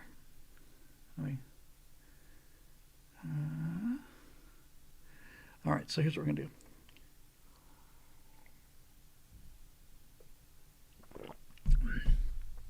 Dan O.P. says, speaking of Hornet Works, same page on the Star Trek progression. Funny how the more slick each series became technically, the less watchable they became. Star Wars sequels, prequels suffered the same dynamic. Exactly. Oh, there you go. Infidel 42. He added yet another master touch to this. William Shatner, when he orders a pizza, he asks for his pizza. He asks for extra ham, overdone, and make it extra cheesy. Oh, marvelous. Scrappy says, "I hate big words and complicated sentence construction." Me too. Any violation of my vocabulary distresses me enormously, and I find myself reacting in ways that not even Aristotle could have possibly imagined. And I pontificate, and I go on and continue to explore these various esoteric subjects, and yet I find myself constantly returning to the idea that my vocabulary is just so unbelievably stifled and constrained and inadequate and just insufficient for the complexity of the idea that I'm trying to communicate. Whilst is... I really wish Ron Swanson had taken a swing at whilst. I don't know what it is about whilst. It's a British word. It's an English word, but it's a British word. Whilst I was in the studio, this happened. And whilst this happens, okay. I have made my I've made my announcement that I'd be more than willing to serve on the great American, the American British language treaty, where we'll both have advocates for each one of these words, and we'll decide whether it's aluminum or aluminium, and we'll decide whether it's spelled Theater or RE and all the rest of it. But whilst I just don't, it just seems pretentious to me. I was thinking about that whilst I was having breakfast this morning. You know what else I've noticed? And I don't think they did this before. I know this is off topic, but everything is. That's what the show is. It's one giant off topic ramble. I don't remember this bugging me up until the last couple of months, really. But I'm hearing it a lot from the Brits now. And that is they will use the plural when referring to a corporation. So they'll say that Disney have decided that they wanted to go woke, or Budweiser have committed to the idea of they're using it as a plural because there are a number of people that work for Budweiser. I get that. But it's a singular name of the company. We're not talking about the people in the company, you know. Ford have found a new way to design seatbelts. Like, Ford has found a new way. If you want to list the name of everybody who worked for Ford, you know, Patricia, John, you know, Denny, Albert have found a new way, then you're right. But no, can we stop doing this, please? Can we just stop this? It's a singular term, please. The United States of America is also a plural. That's an interesting point. And that's a great point at the end of the Ken Burns Civil War documentary. Before the Civil War, the United States was referred to as a plural. The United States have found a way. After the Civil War, the United States has found a way. Anyway, I'm glad we got that out of the way. Let's see. All right, so we got... Oh, we only have 3 Eric Blakes in a row here, so let me see which one we're going to do, because I'll get them all if we don't try to do all of them. All right, I think I like the first one, I think. All right. Everybody gets one. Hooray. Hail, Vectron, Citizen Whittle, etc., etc., etc., etc. Oh, that's clever. Dave Big Booty says 27 states went into Gettysburg, one nation came out. That's really beautifully said. Recently, you went into the definition of camp regarding the 60s Batman series. Well, it occurred to me, if ever there was a modern take on camp, it would be the John Wick franchise. The films are all to a one filled with moments that would have been absolutely eye-rolling, inducing, and cornball, but for the fact that everyone is playing their role completely straight and deadpan, never once winking to the camera, especially in Keanu Reeves' case.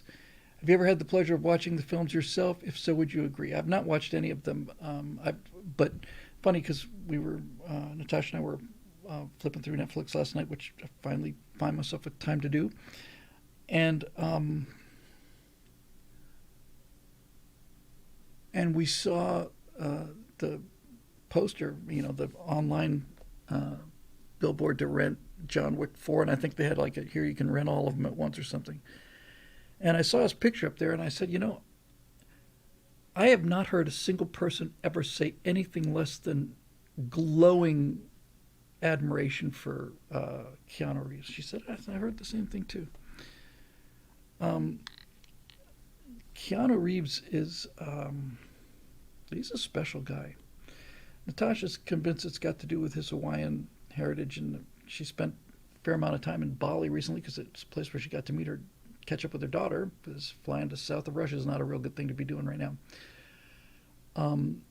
But he's a remarkable guy, and we were talking about him just last night, and I said, you know, that Keanu Reeves has I don't know how he does it, but Keanu walks through this toxic environment and he remains untouched by it. He's inoculated somehow. He's inoculated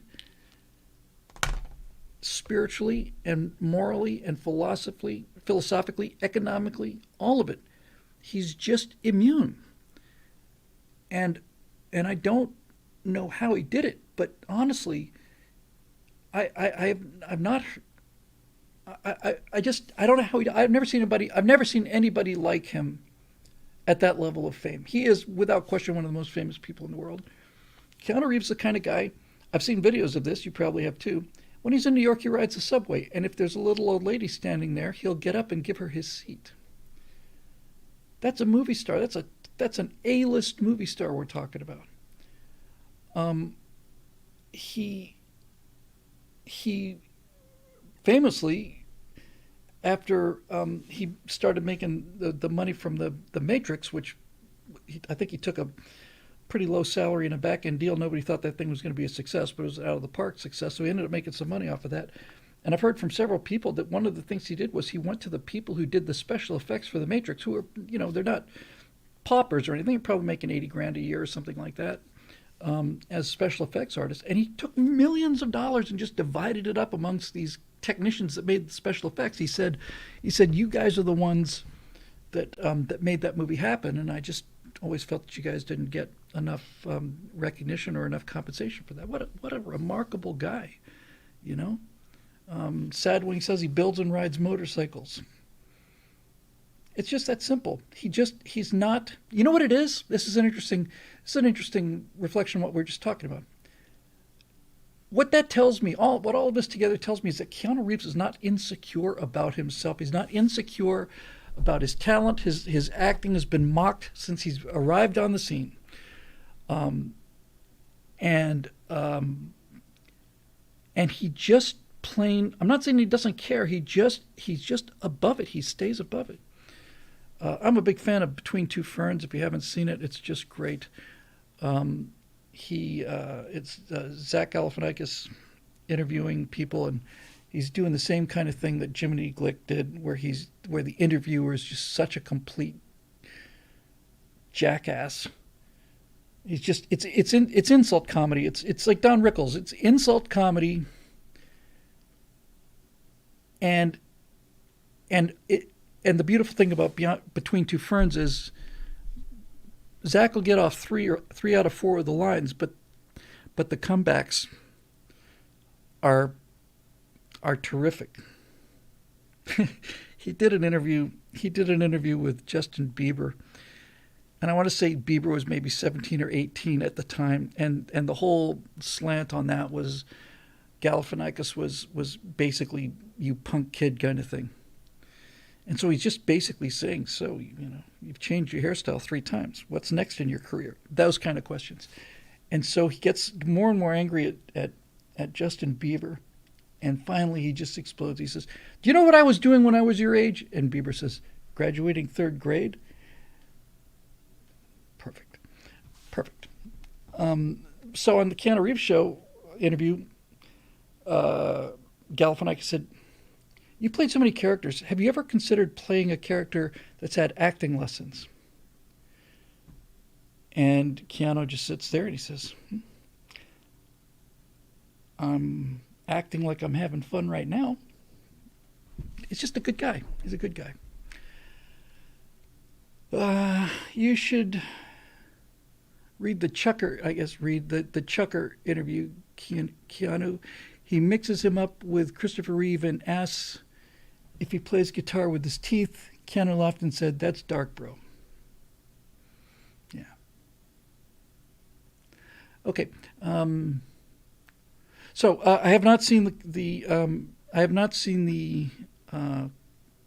John Wick things, and they may be campy, but and I'm not trying to split hairs with you here. The definition to me of camp is when something that is so overdone that what you're laughing at is not what you're laughing at how much it's overdone. It's not about the joke, it's about the delivery of the joke. Camp is about when something is so over the top, it's the delivery that's funny. It's the precise opposite, by the way, of what Mark Twain said was the American soul of humor, which was to tell a story.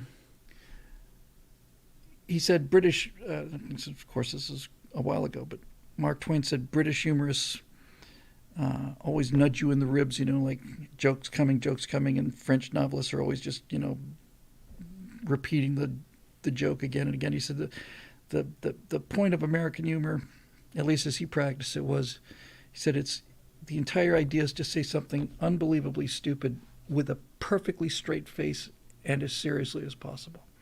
And that's exactly what he did. That's what Innocents Abroad is.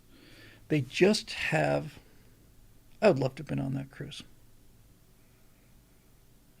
They're looking at this Egyptian mummy and they hated these professional tour guides just repeating like just the same thing again and again.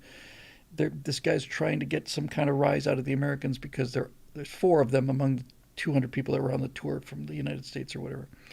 And these 4 guys were kindred spirits, and they had the same sense of humor. And this tour guide's trying to get a rise out of them. Here's a letter written by Christopher Columbus, and it's like, who's Christopher Columbus? He discovered America. No, that can't be right. We just came from America ourselves. No, it's in his own handwriting, letter from Christopher Columbus. So he shows him the letter, and he says, look here. We're not, just because we're foreigners doesn't mean you can take advantage of us. We weren't born yesterday. If you have examples of penmanship, bring them out. But children in America have better penmanship than what you're showing us here. Just clueless, right? So finally they bring out a mummy, and he says, that's from Egypt. Egypt, where is that? I haven't heard of it. So finally they're looking at him, and this is the sentence I remember from that book more than anything. Mark Twain and his 3 friends had by this point worked out this routine, and it was just a running joke for them. They just did it everywhere.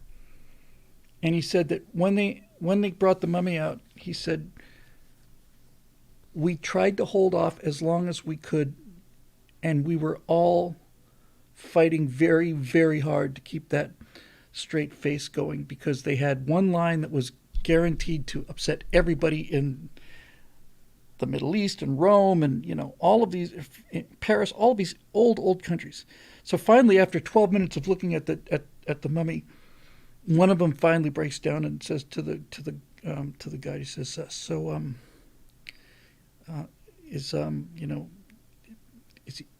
is he dead? Of course he's dead. He'd been dead 4,000 years. Egyptian mummy, 4,000 years, eh?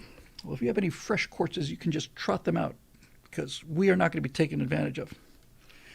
That's brilliant. That's that self-deprecating thing. I've always thought Keanu Reeves had that, and I find that to be extraordinarily clever and confident.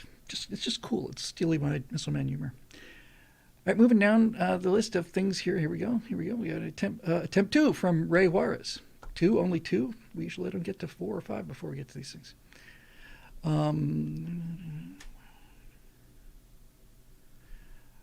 Gabe Grantham, real quick. Hey, Bill, speaking of Twain and humor, I'm working on 5 minutes of material to do at an open mic comedy set. First time ever doing it. Wish me luck. Good luck, dude. Stand-up comedy is really hard. I've done stand-up political commentary, and I've gotten a few laughs, but that's not the same as going out there just to get laughs, and man, that takes guts. I'm with you. Good for you.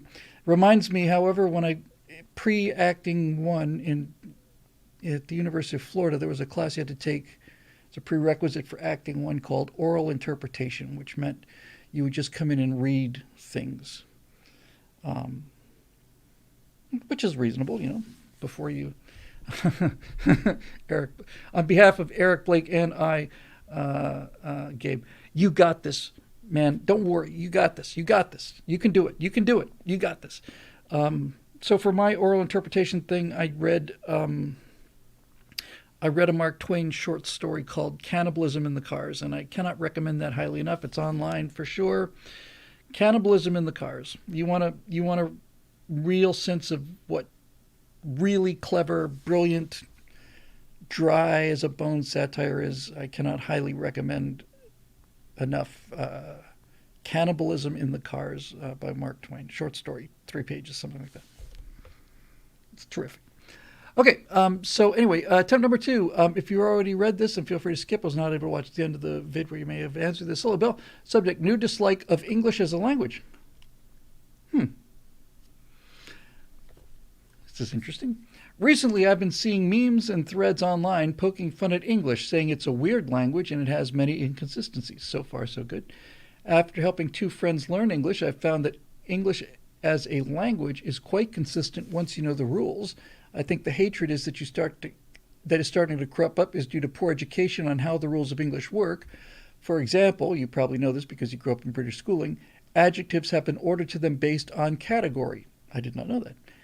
In order, determiner, the, your, our, these, quantity, opinion, size, age, shape, color, origin, material, qualifier. I had no idea that that existed. Full sentence example. Are 10 amazing, huge, old, boxy, gray American pickup trucks. That is absolutely fantastic. I'd never heard of that before, believe it or not, Ray. What do you think about English being considered worse than other languages? Do you think it's just because people aren't taught it, or is it just a new angle to destroy the middle? Well, there's a lot to unpack there. First of all, thank you for that information. I love it when I learn new things, especially about subjects that I'm deeply passionate about. This is my toolbox. That's what I do.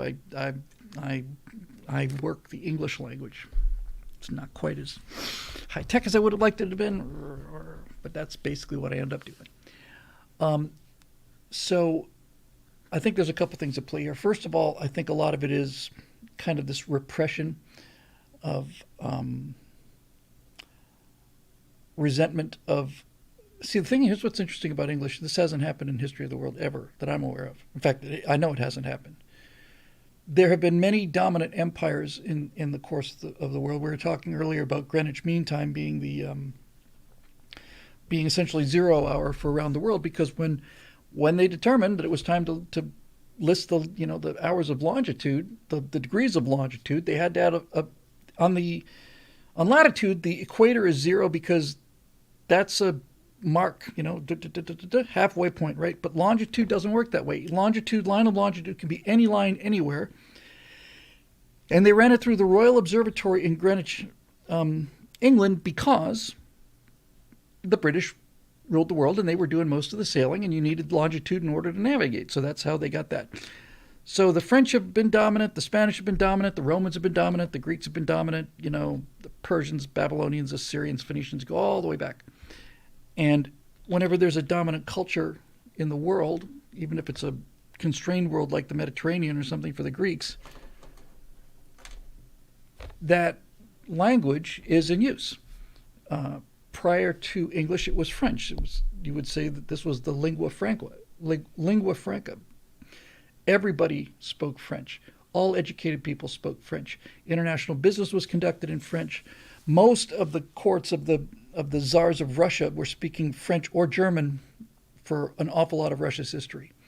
It was French. French was the international language. And then along came the British and they made it English the international language. But for the first time in history ever, two consecutive world powers have used the same language. That's never happened before. And not only has that never happened before, it also happened during the industrial age and into the electronic age. So English was becoming the dominant language during the industrial age, which meant that now that we're printing things, we can get that English language out there in a way that not many people could have before. So you've got the printing press and industrial era technology pushing English to the world in the industrial era. And then as we get into the electronic era, information age, we're also using English because now America's the world power. And there's never been two dominant world powers that have used the same language back to back. It normally just changes once every 70, 80 years, 100 years, or 200 or whatever. But that didn't happen here. So there's a lot of resentment from people who don't like the fact that it's in English. For example, there was a time after World War II when all air traffic control had to be spoken in English. All of it.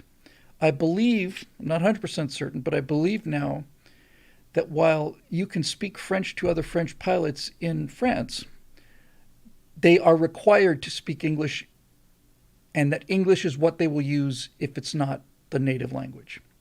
So everyone has to, English is the language of air traffic control and all the rest of it. So there'd be a fair amount of resistance built up to this, right? A lot of like resentment. It's like if I had to learn Chinese to fly an airplane, I wouldn't dig that too much.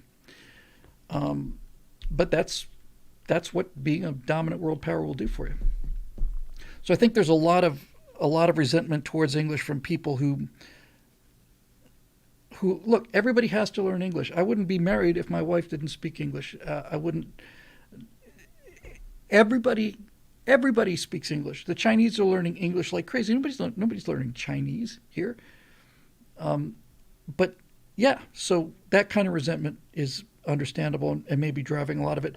The West is continually under attack, of course, so there's that whole Marxist kind of, critical theory attack on English and all the rest of it. So all of that is in there. But now to address the actual complaints, English is an unusual language because the spelling problems with English, and English is a difficult language to spell, there's no question about it. Rough, through, thigh, right, all these GHs, GH, all of it. And you can go on and on and on. They're tough because in many cases, they're like singular examples. And the reason that English is like that is because English was being formed as the printing press was invented. So if you look at the first folio of Shakespeare, which I want to say was printed in 1609 or maybe a little bit later than that. Maybe it was more, maybe considerably later than that. It might have been 1620, somewhere in there. So you've got all of these different printers around the English-speaking world and around the world, and they're trying to figure out how to spell letters, and no two of them can agree on how to spell a word. So one guy will spell it one way, another guy will spell it another way, and this is how there's so many different variations in Old English of how words are spelled compared to now, and how they were spelled compared to each other at the time. And then finally, things just sort of got standardized, but a lot of that kind of idiosyncratic spelling got into the mix. That's because English was constantly developing and is still constantly developing. And when they started printing books and they had to actually write the words down rather than just hear the sounds, that was that. Hey, there's a first-time chat from Baron's Need. He says pre-dictionaries. Exactly correct. Yes, they had to finally say, how are we going to spell this? Well, I'm going to spell blood Bloode, and screw you if you don't like it. Okay, 1623 for the first folio. Thank you. Okay, so there's that aspect to it. But you can complain all you want to, and I understand why you would be attacking English for political reasons and cultural reasons. I get all of that. But the bottom line is, if you look at any country in the world, you just take photographs of any country in the world, anywhere on the planet, you'll see people wearing T-shirts that have words in English on them. You look at people walking down the streets of Moscow or Mogadishu, and they're all wearing shirts that either say Adidas or Nike, or they say "Have a nice day," or they say whatever. It's all in English. I haven't seen a single American ever wearing a T-shirt that had a statement in German or in Russian or in Chinese. The only exception to that was there was a period in the 80s where Japanese characters became very fashionable, and I loved that fashion. By the way, I used to had a thin white silk tie with a red meatball on the front and then a couple of Japanese characters above that. But generally speaking, we own the pop culture of the world. Everybody knows who Brad Pitt is. Everybody in the world knows who Brad Pitt is. Nobody knows the name of the top Chinese star. Nobody knows the name. And when you go to and I'm half British, so, I get to take this shot. But you look at the BAFTAs and it's like, this is like Kentucky Fried Chicken with 2 herbs and spices instead of 7, It's just, okay, yeah, I recognize that guy. And it's like, and I had that sense in Australia too. It's just like, it's like desaturated. It looks like America. It's just a little desaturated. It doesn't have the zip. Now, this is an interesting question. MF Doomer says, but this Western dominance is dying pretty fast. It is dying. Deep says Jackie Chan. Yes, but the only reason we know Jackie Chan because Jackie Chan was in English-speaking movies. I did this math back in 2010 when I did American Exceptionalism. Did a firewall on American Exceptionalism. And at the time, it's not true anymore. At the time, though, 2010, of the top 100 grossing movies in the world, 100% of them were either spoken in English or backed by American studios. 100% of them. So yes, it's slipping a little bit, but again, I'm looking for these kind of things. I haven't seen any sign of any culture taking root in American pop culture, external root. I'm watching, I'm watching hip hop culture getting into everything, and not terribly pleased with that because of the because just of the simplicity of the language. It's just and the music. If you look at the musical score of like Scott Joplin or Thelonious Monk or something, you put that next to a click track that modern hip hop is.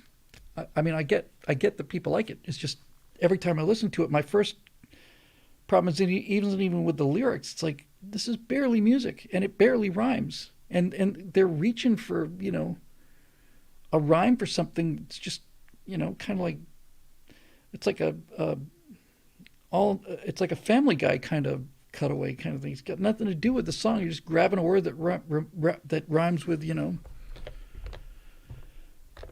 let's just say occasion. Settle Cougar says, "What about anime?" That's a very excellent example. That's absolutely the best example I can think of. Anime has definitely impacted this culture. Yes. So and much more with younger people than with older people. So you're right about anime, but generally speaking. And by the way, anime is an art style. It's not a language. And all of the anime that I've seen is either, and I haven't seen a lot, it's either dubbed into English. It's not too hard to get the lip sync right on anime because one thing about anime is it's inexpensive to produce, and it's inexpensive to produce because there's so little, there's so few changes. In Disney, in a movie like Snow White, every single frame is a fresh drawing. And when Disney would do Snow White, and back when Disney was a company of artists instead of a company of harpies and pink-haired losers, they would have their best artists would draw keyframes. The best guys would draw Snow White in every 8th or 10th frame, and then they would get, because you needed an army to produce these kind of things, and then you would get extremely talented but somewhat less talented artists would come in and do the interval frames. That's a great term. I've never heard it before. Capuchinato, lo-fi animation. But if you've got a character, and the background is just constantly changing, and all that's moving is his mouth, that's a cake. That's cake to animate compared to drawing a new frame all the time. The old Spider-Man cartoon, no, Spider-Man cartoon was that way. And of all the examples of lo-fi animation, the one that is the most remarkable, I didn't really like it at first, but then it dawned on me how brilliant it is. I don't know how many of you remember a show called Dr. Katz on Comedy Central. Dr. Katz was a comedian playing a psychiatrist, and he would get other comedians to come in, and basically it's a radio show. And what they would do is they would have one or two drawings, and all the character would do is just vibrate. It would just vibrate. Like there were lines around him, and those lines are constantly in motion. The character's not moving or saying anything. He's just vibrating. South Park's similar to this in a way. Squiggle vision. That's it. Thank you. Hornet works. Squiggle vision. And I'm thinking, what the hell are they doing? What's going on? It's like if that squiggle wasn't there, the thing would be completely static. But because it's in motion, it feels like animation, even though nothing's being animated. Even though it's just the guys, just, might as well be, just a cutout. Space Ghost's the same way, exactly. All of these things, they're lo-fi animation. So, anyway, as far as English goes, I had long believed that English had the largest vocabulary by a wide margin of any other language in the world. And then some people have disabused me of that. Apparently, there are, I think maybe Russian, a couple of other languages have roughly equivalent vocabularies, but nevertheless, whether they have the same or equal numbers of words, most of them don't even come close. And more importantly, and this is insanely important, is that English has, generally speaking, much, much, much finer gradation, granularity than other languages. For example, my understanding is that in French, there's no difference between sky and heaven. And that is an enormous difference. And that same kind of thing with their word superior. They're just, it's that old argument about how the Eskimos have 17 different words for snow. Well, that makes sense.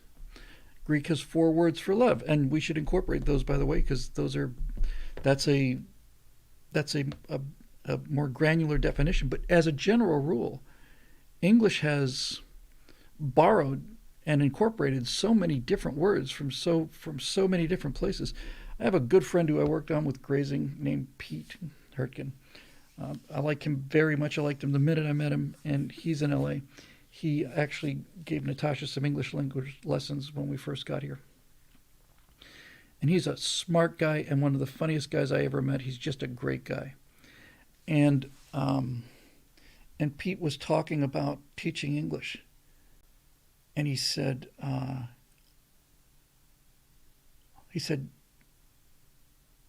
something to the effect of, when English needs a word, or when English encounters a word that does something really well, it absorbs it. And Pete said the perfect example is naive. He said, if you think about somebody who's naive, you could say that means unsophisticated, but that doesn't do it.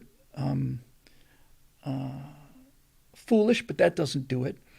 And he gave me all these examples of ways that you could probably define your way around naive. He said, but none of them really work, because the only word for what we're talking about is naive. It's the word. It's the only word. And I thought, yeah, you're right. Exactly. How would you describe someone who's naive without the word naive? That is a profoundly accurate word. The 2 German words I can think of that have this same kind of a precision, that's why they have some traction in English. One of them is Zeitgeist, which is the mood of the period. Zeitgeist means, literal meaning is time ghost. It's like the ghost of the time. It's like the Zeitgeist, what's going on right now, that's a Zeitgeist. And the other one is Schadenfreude, which is taking pleasure or laughter in other people's misfortune. Those are great words. I'll tell you one word that we had that was really terrific is just gone now, and that word is gay. Gay, I wish they'd taken fabulous instead of gay. Gay was a really useful form of exuberantly happy, and it's just been co-opted now by people. My experience has been are not generally exuberantly happy, but gay was just a really useful word, and so was queer, for that matter. Before queer became an identity, you would look at something that you couldn't quite explain, and it would say that's rather queer, or queer, as the case may be. And it's like queer had a really interesting definition. I mean, the closest I could define it would be something that is unusual and noticeably unusual, but not ostentatiously unusual. Not like, wow, look at that. It's just something's a little queer about it. It's a little off. There's something a little bit it's just a little queer. And of course, that word's gone now too. So um, anyway, I hope that does your English question some good here. Okay, here we go. We got a big Marusha question here, and then we got one more after that. Let me do the other one, then we'll come back to Marusha here. So we'll get them all done and call it a night. Robert Line. Bill, what are your thoughts on rumors that Hollywood is thinking about rebooting several sci-fi properties such as Battlestar Galactica, Firefly, Space Above and Beyond, etc.? Well, Robert, I'm not surprised. I'm about as shocked as I was when I heard that Boeing was indefinitely postponing the Starliner.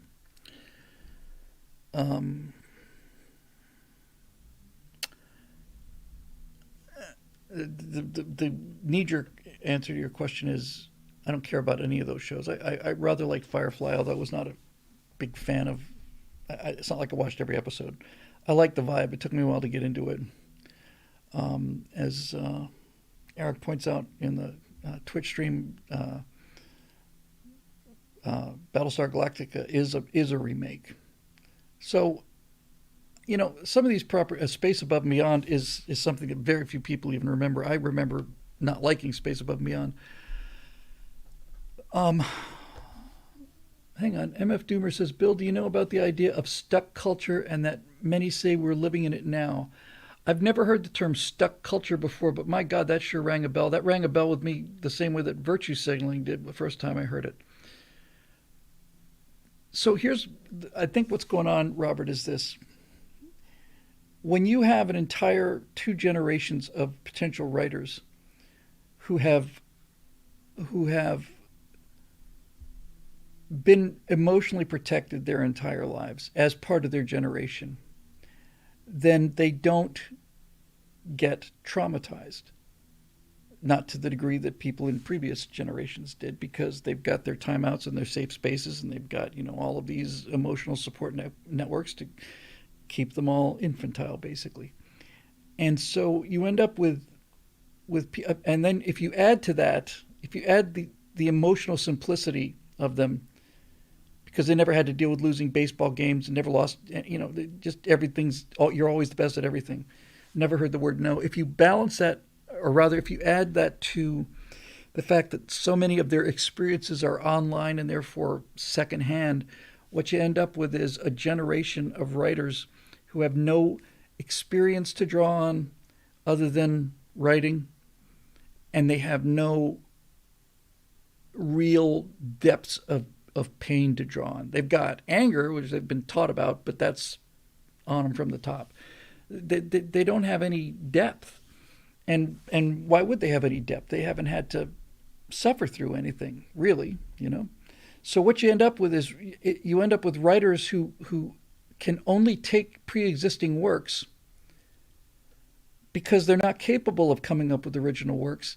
And then when they get them, I don't know whether they realize that they're not capable of writing them, but they certainly write them down on purpose.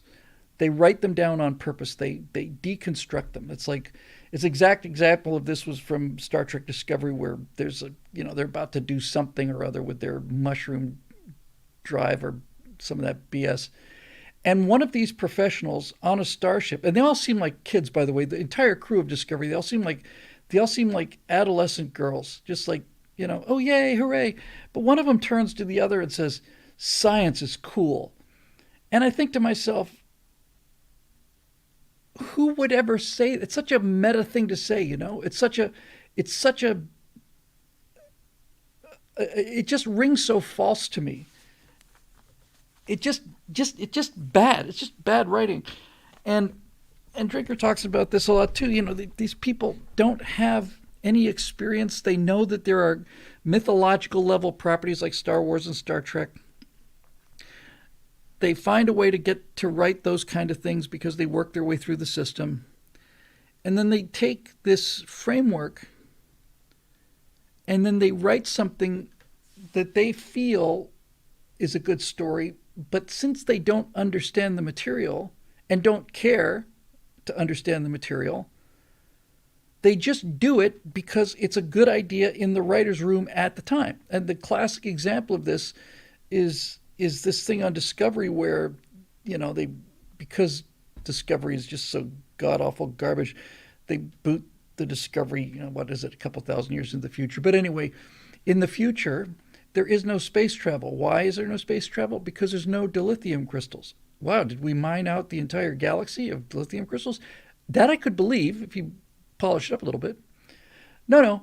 It's that one of these super tall skeleton face guys, uh, uh, psychic, had a really, really bad dream and woke up. And I'm not making this up. And he issued a cry of pain that was so large that this wave of pain traveled through the universe and destroyed all the dilithium crystals. Now you just think about that for a minute. Just think about that. Somebody had a conniption fit. And because somebody had a conniption fit, the entire society had to change because of one person's emotional outburst. That's the new Star Trek canon. One individual person has an emotional meltdown, and instead of them just having an emotional meltdown, they have an emotional meltdown, and the rest of the universe has to bow down before them. And so now dilithium's gone. And when I heard that, I just thought, oh, okay. I stopped caring a long time ago. Infidel 42 says he psychic screamed the warp drive right out of Trek. Trek was pretty low on magic. It was low on psychic. And I'll give him credit. In the original series, the closest you come to psychic phenomena, generally speaking, was Spock and the mind meld. But you always got the impression that that was a neurological thing that he was doing.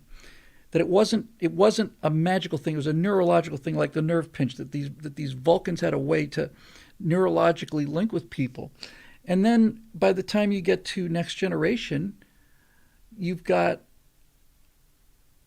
the captain, okay, first officer, okay, and you've got his psychiatrist, okay. And this is Roddenberry. This is Gene Roddenberry. Is what happens when you get old and soft in the head, I think. So Counselor Troy is there to do what? Is she the space lawyer? She doesn't seem to be a lawyer. I didn't watch a lot of Next Generation. I saw enough of it to know, I wasn't that nuts about it. But so why is she there? I've never heard her speak about things legally. She's there sort of as the moral compass, or I sense great anxiety, or I sense great fear in that ship. That's the Counselor Troy line, right? I sense fear on that vessel. Okay, Gene. All right, fine. She senses fear, and now that's an accurate scientific reading. She's like a sensor. It's like you scan the ship and you find dilithium, and she scans the ship and she finds fear, and it's like, okay, all right. So there she is for the entire run of the show, doing what? I always thought what she's doing is taking a chair from somebody useful. And then my second thought is they don't have any consoles on those chairs, so what the hell are they doing anyway? They're just watching TV.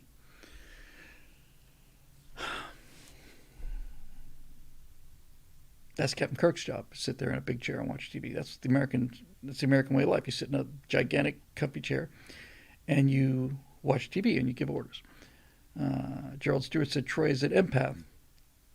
Okay, well, an empath is somebody who, and I believe, I certainly have no problem believing that trained people are capable of talking with individuals and getting a decent sense of what their psychological makeup is.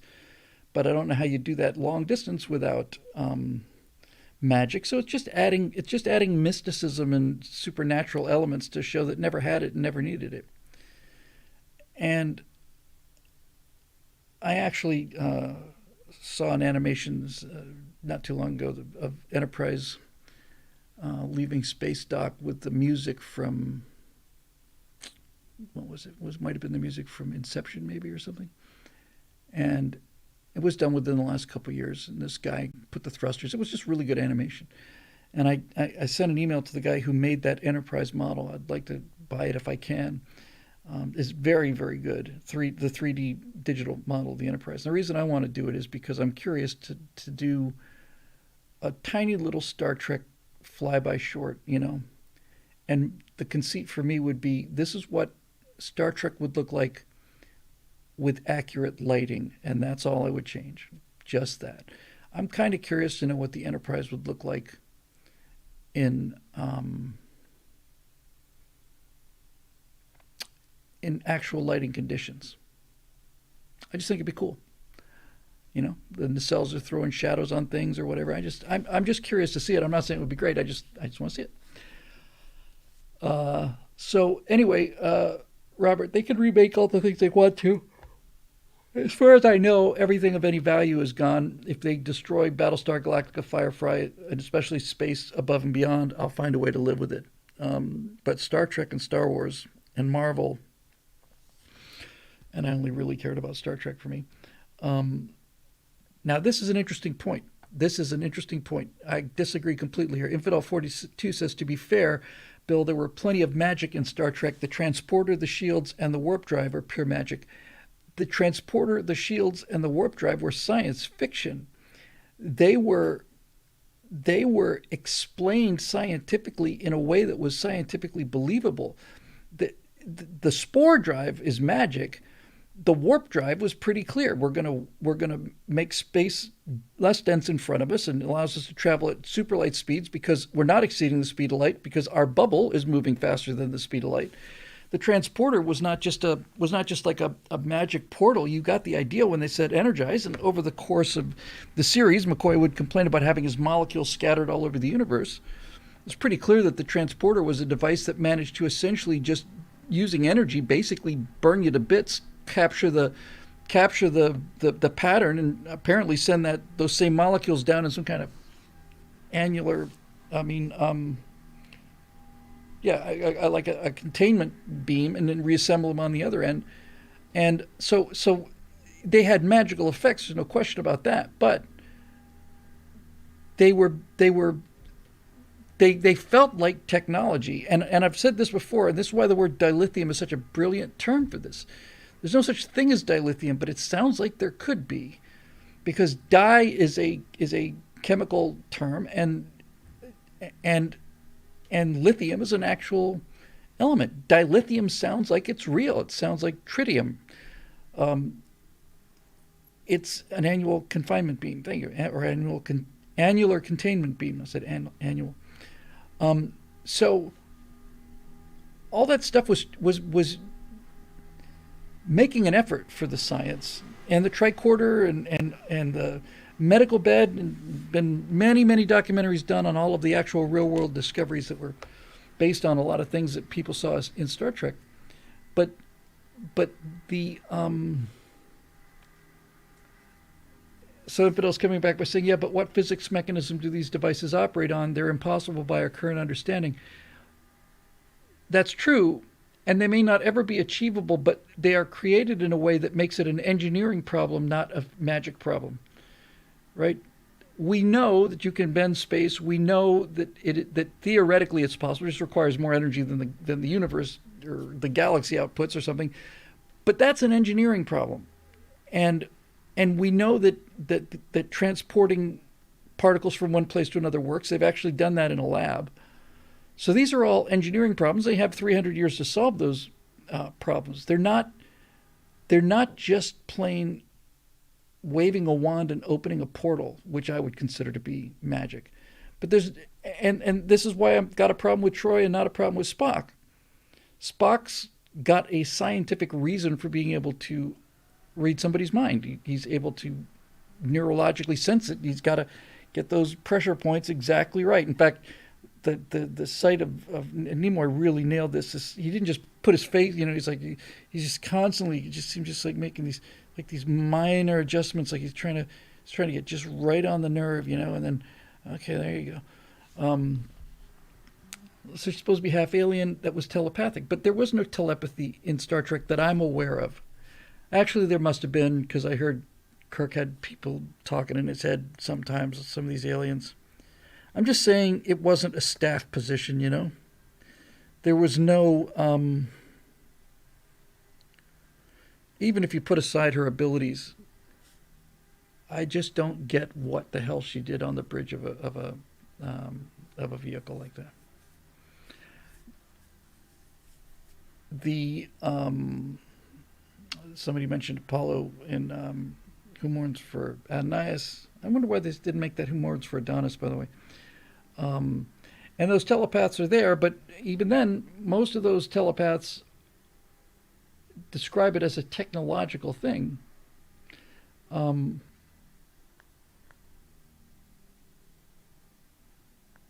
so anyway, look, I'm not even going to. I know that they do not. All I'm saying is that by next generation, this is a front of the bridge position. Is is what's the emotional reading? Okay, forget whether it exists or not. I'll grant you all. Let's just grant you all of that. Okay, great. She has the ability to do these things. Fantastic. But you've got a person there. You know what? You know what never occurred to me before. Not until this split second. You know what? You know what Troy is? She's the HR person. She's the Enterprise's HR director. That's exactly what she is. She's human resources for the enterprise. And any organization big enough to have an HR department is too big, and bound to fail. That's what she is. She's the HR. She's the HR. She's vice president in charge of human resources. That's what she does. That's what she does. She untangles emotional. Yeah, there. See, I'm with astronaut. Where's her place on an aircraft carrier? Precisely. This is why this bothers me so much, right? Ooh, sad wings raising with a very rare, unforced error on his part. 300 triskelions for that fighter. No, sorry, wrong. No, no, they did not bet triskelions. They bet quatlus. I'll give you 300 quatlus for that fighter. She's HR. She's kind of the ship Karen, basically. That's really it. You know, she's the ship Karen. I want to speak to the manager. Somebody's offended me. Okay, go talk to Counselor Troy, and she will counsel you. She will be your therapist on this exploration and warship. She'll be there for your therapy sessions. I don't know. It's just it's just a trend I don't like. All right, let me get out of here. So we'll do one more from Marusha Duck. Currently, the internet seems to be obsessed with two things above all else: AI and Legend of Zelda: Tears of the Kingdom. Okay, well, I've heard of one of those. He once remarked that gamers net more views than the entire conservative punditry combined. Given that, would you consider live streaming?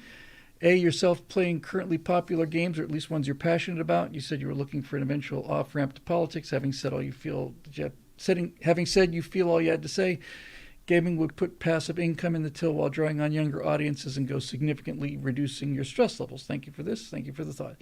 You can still comment on the game itself and pop culture or current events while you play. I know GK has made this pitch to you once before, and depending on the game, could even be a perk for members only to give them the option to play with you. We already have stuff set up on Discord. Could do that if you wish.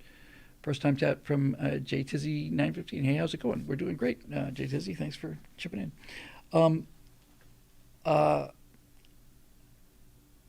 Yes. The only problem with that is that the only thing I'm really interested in is DCS. And just as I say that, Unlimited Hornet Works say, hey, Bill, play DCS, challenge Growling Sidewinder. I will. That ought to last 30 seconds. So Growling Sidewinder, for those of you not familiar, is probably the leading DCS channel content creator. He's very, very, very, very good. Whatever he happens to be flying against whatever happens to be flying, he's going to win 2 out of 3 or 3 out of 3. He's very, very, very good. He makes it look easy. When I get up there and start getting into these furballs, next thing you know, I'm just flying along and think, oh yeah, you might want to flare there, or you might want it to, you might want to have notched that missile that you could see. Anyway, you get the idea. And I don't know if people are real interested in watching me fly DCS. I did go with Phil on a session. Phil had gotten DCS and we thought it'd be fun for us to fly together. We flew a week ago. We'll do it again tomorrow, I guess, hopefully. In the Hornet, and so what I did with Phil was I basically showed him how to fly the velocity vector and how to do fly-by-wire jets don't fly like airplanes, and I feel somewhat confident that it's probably harder for people to learn to fly a Hornet if they already know how to fly an airplane, because it's very different. In a lot of ways, it's easier, but it's very, very different. And so just to elaborate on that example, because this might have been interesting to people, was kind of the educational aspect of it. When you're dealing with any real modern jet, F-18 is a good example because it's carrier based. So the jet can't land flat; it has to land significantly nose up. If memory serves, I think 8 degrees of angle of attack is about right. Or that may be the bottom, 8 or 9 degrees of angle of attack. It's pretty significant. So the plane's moving through the air this way, right? And as long as you've got enough thrust, it'll move through the air like this. And if you add thrust, it'll climb. If you reduce thrust, it'll descend. So in order to land these things on a carrier, and in order to do any of these landings really for any modern jet, before you land the airplane on approach, you have to configure the aircraft for that angle of attack. And it's a very unnatural feeling for people who fly real airplanes, or rather people who fly general aviation airplanes. Because once you set that angle of attack, you basically take your hand off the stick. You're not moving the stick up and down at all. And all you're doing is using the throttle to control your glide path. If you're low, you put some power in. If you're high, you take some power out. There's a little indicator on your HUD called the velocity vector, and it's just a little circle with a horizontal and a vertical thing like wings and a tail, very small.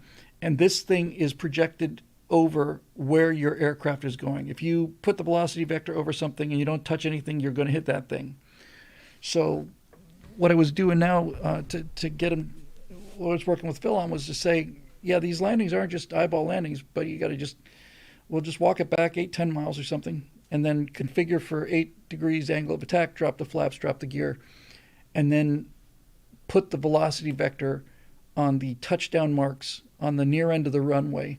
And for God's sakes, don't flare the airplane, because it won't flare, because it's not flying like a regular airplane. It's a computer fly-by-wire system. It's designed to the Hornet. I've made landings in the Hornet that didn't break the airplane that I simply was 100% convinced was going to be a fireball. The trailing link landing gear on an F-18 could take an astonishing amount of vertical speed. Just drop it out of just drop it off a crane or something. Basically, boom. So whether people be interested in that kind of streaming thing, I don't know. I've thought about it. It would be fun to try. And I was mentioning to Phil, I joined a virtual online squadron. I just wasn't very impressed with the organization or any of that stuff. And I thought, well, over time, build up our own Stratosphere Lounge squadron for people who are interested in playing DCS. But DCS is a lot. You got to really love DCS to be interested in DCS. And Growling Sidewinder's videos are great because he's showing, a lot of tactics. I think those things are relatively heavily edited. They're certainly not the kind of, if you're talking about like an entire mission. Now, there is one guy out there. What is his name? Is it Spudknocker, maybe? Not 100% sure about that. But some of these guys do 3-hour missions. And strangely enough, I'm actually love that kind of thing. Most people don't. In Star Citizen, most people didn't like having to wake up in your room, get dressed, get in the elevator, go downstairs, walk cross through the building, get on the tram, take the tram to the starport, and cross some more other places, then get to your console, and when you select your ship and then you have to walk to other elevators and get to the hangar. It's a 15-20 minute deal just to get in the ship and probably almost a half an hour to get flying. A lot of people really didn't like that. But I liked it a lot. I liked it. And when I missed a train, I thought, yeah, it feels kind of real to me, I would run for those trams. I'm just like, oh, man, doors right in front of you. So flying a 3-hour mission is interesting to me because you're doing all this in real time. Most of the 3 hours is really pretty boring. If you are not a fan of aviation. But on the way out and on the way in, you get to fly formation, and you probably have to hit the tanker a couple times at least. And when I say hit the tanker, I mean put the probe in the basket, not actually hit the tanker, which is frowned on generally. It's considered bad form. Hang on 1 second. Nobody move. Hey, come on in. Come in. Here you go. Can you give me that? Thank you. Okay.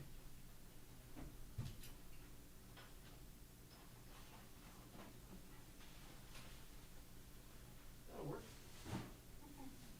Thanks very much. Have a great night. Thank you. Bye-bye.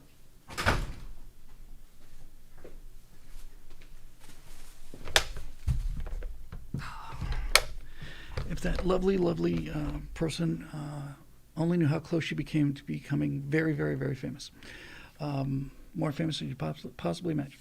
No, that was our janitorial crew. They work very hard, and I have enormous respect for them, like I do for every other working person. So, as far as streaming a game, I'm thinking about doing it, and I think on the specific topic, Marisha, one thing that occurred, you need an angle, right? Everybody needs an angle. The one angle that I thought about for DCS is I was thinking I might do a series called DCS for RWP, DCS for real world pilots. That might be something that enough people would be interested in. Because you don't have to be a real world pilot to enjoy the missions, but if you are a real world pilot, very few real world pilots are actual fighter drivers. And I know that when I was talking with Phil, I was basically getting him to unlearn a bunch of things. So that was kind of interesting. Have you thought about playing Reentry? I've heard of it, Crispy, but I haven't seen it. The idea appeals to me. DCS, by the way, which is great, does not have... DCS has a Spitfire, and it's got a very detailed... just released a very detailed map of Normandy and the Channel and all that other stuff. But there are, that I'm aware of, there is no Battle of Britain campaign. And I don't understand that. What's it called?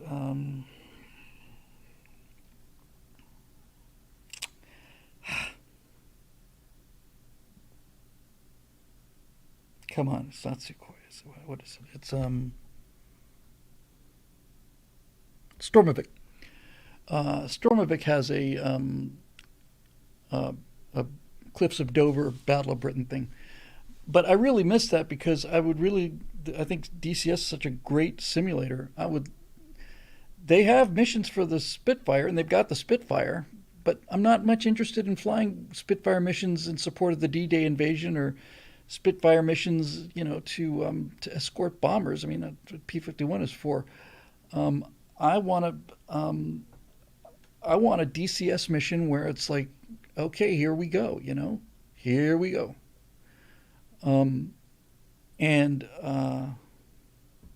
Because if I could be anywhere in history, that's where I'd be. That's ideally, that's where I'd be. I'd be in the Eagle Squadron in the Royal Air Force in 1940. But I wouldn't do it if they made me fly the Hurricanes. I would do it in the Spitfire, and to me, that's unequaled in terms of anything, in terms of drama, anything.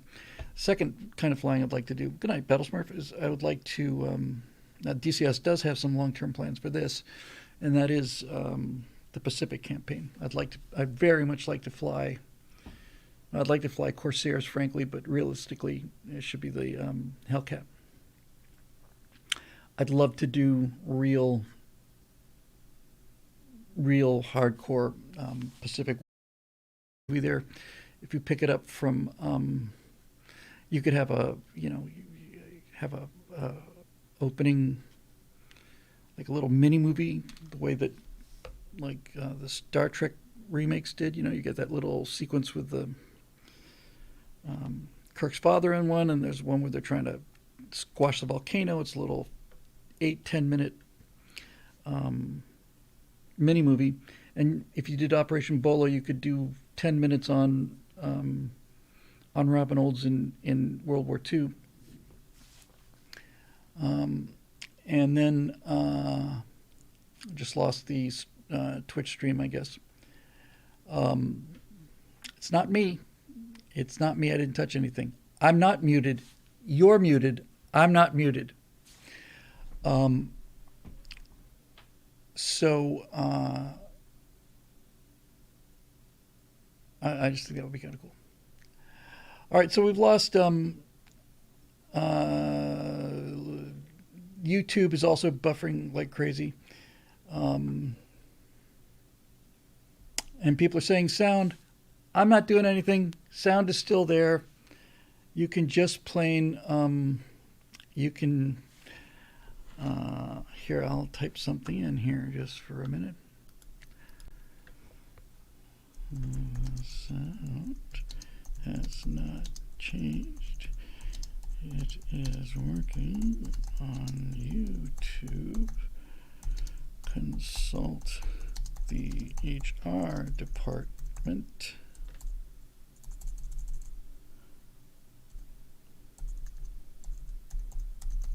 At Twitch for a refund. Okay.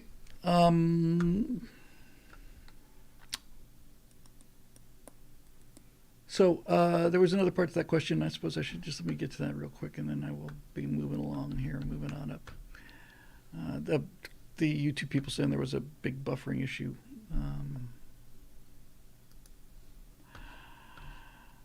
Okay.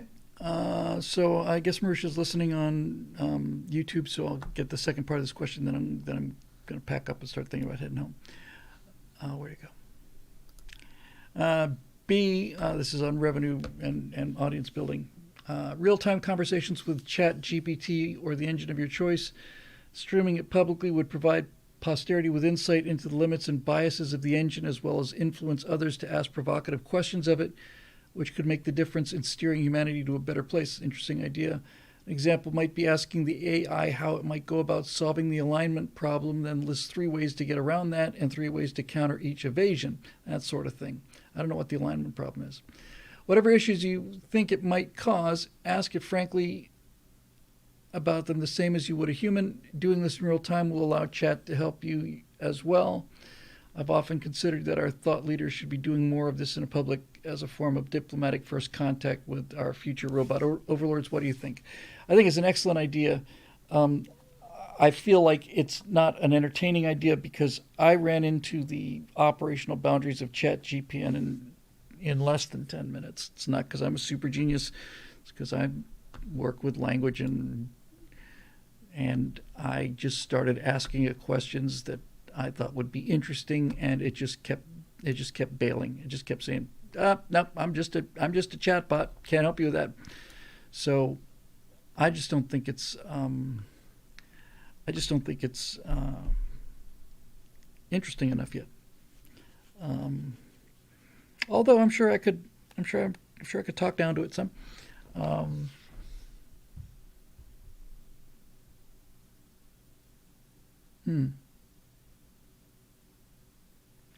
Deep is explaining how the British had the control stick as opposed to the yoke, I guess. Yeah, I can't imagine flying a fighter pilot with a yoke. I mean, I can imagine. It just doesn't seem like it'd be any fun.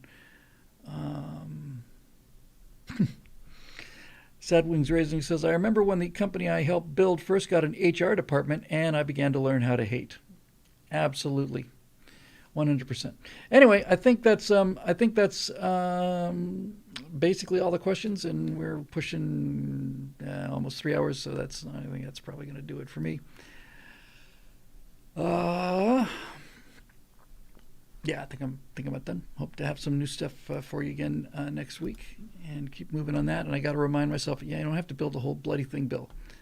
You just have to get it, get it up, get it out the door. All right. So anyway, this show is made possible, as you probably know, by the members of BillWhittle.com who keep this whole ball of wax rolling, ball of snow melting, whatever analogy or useful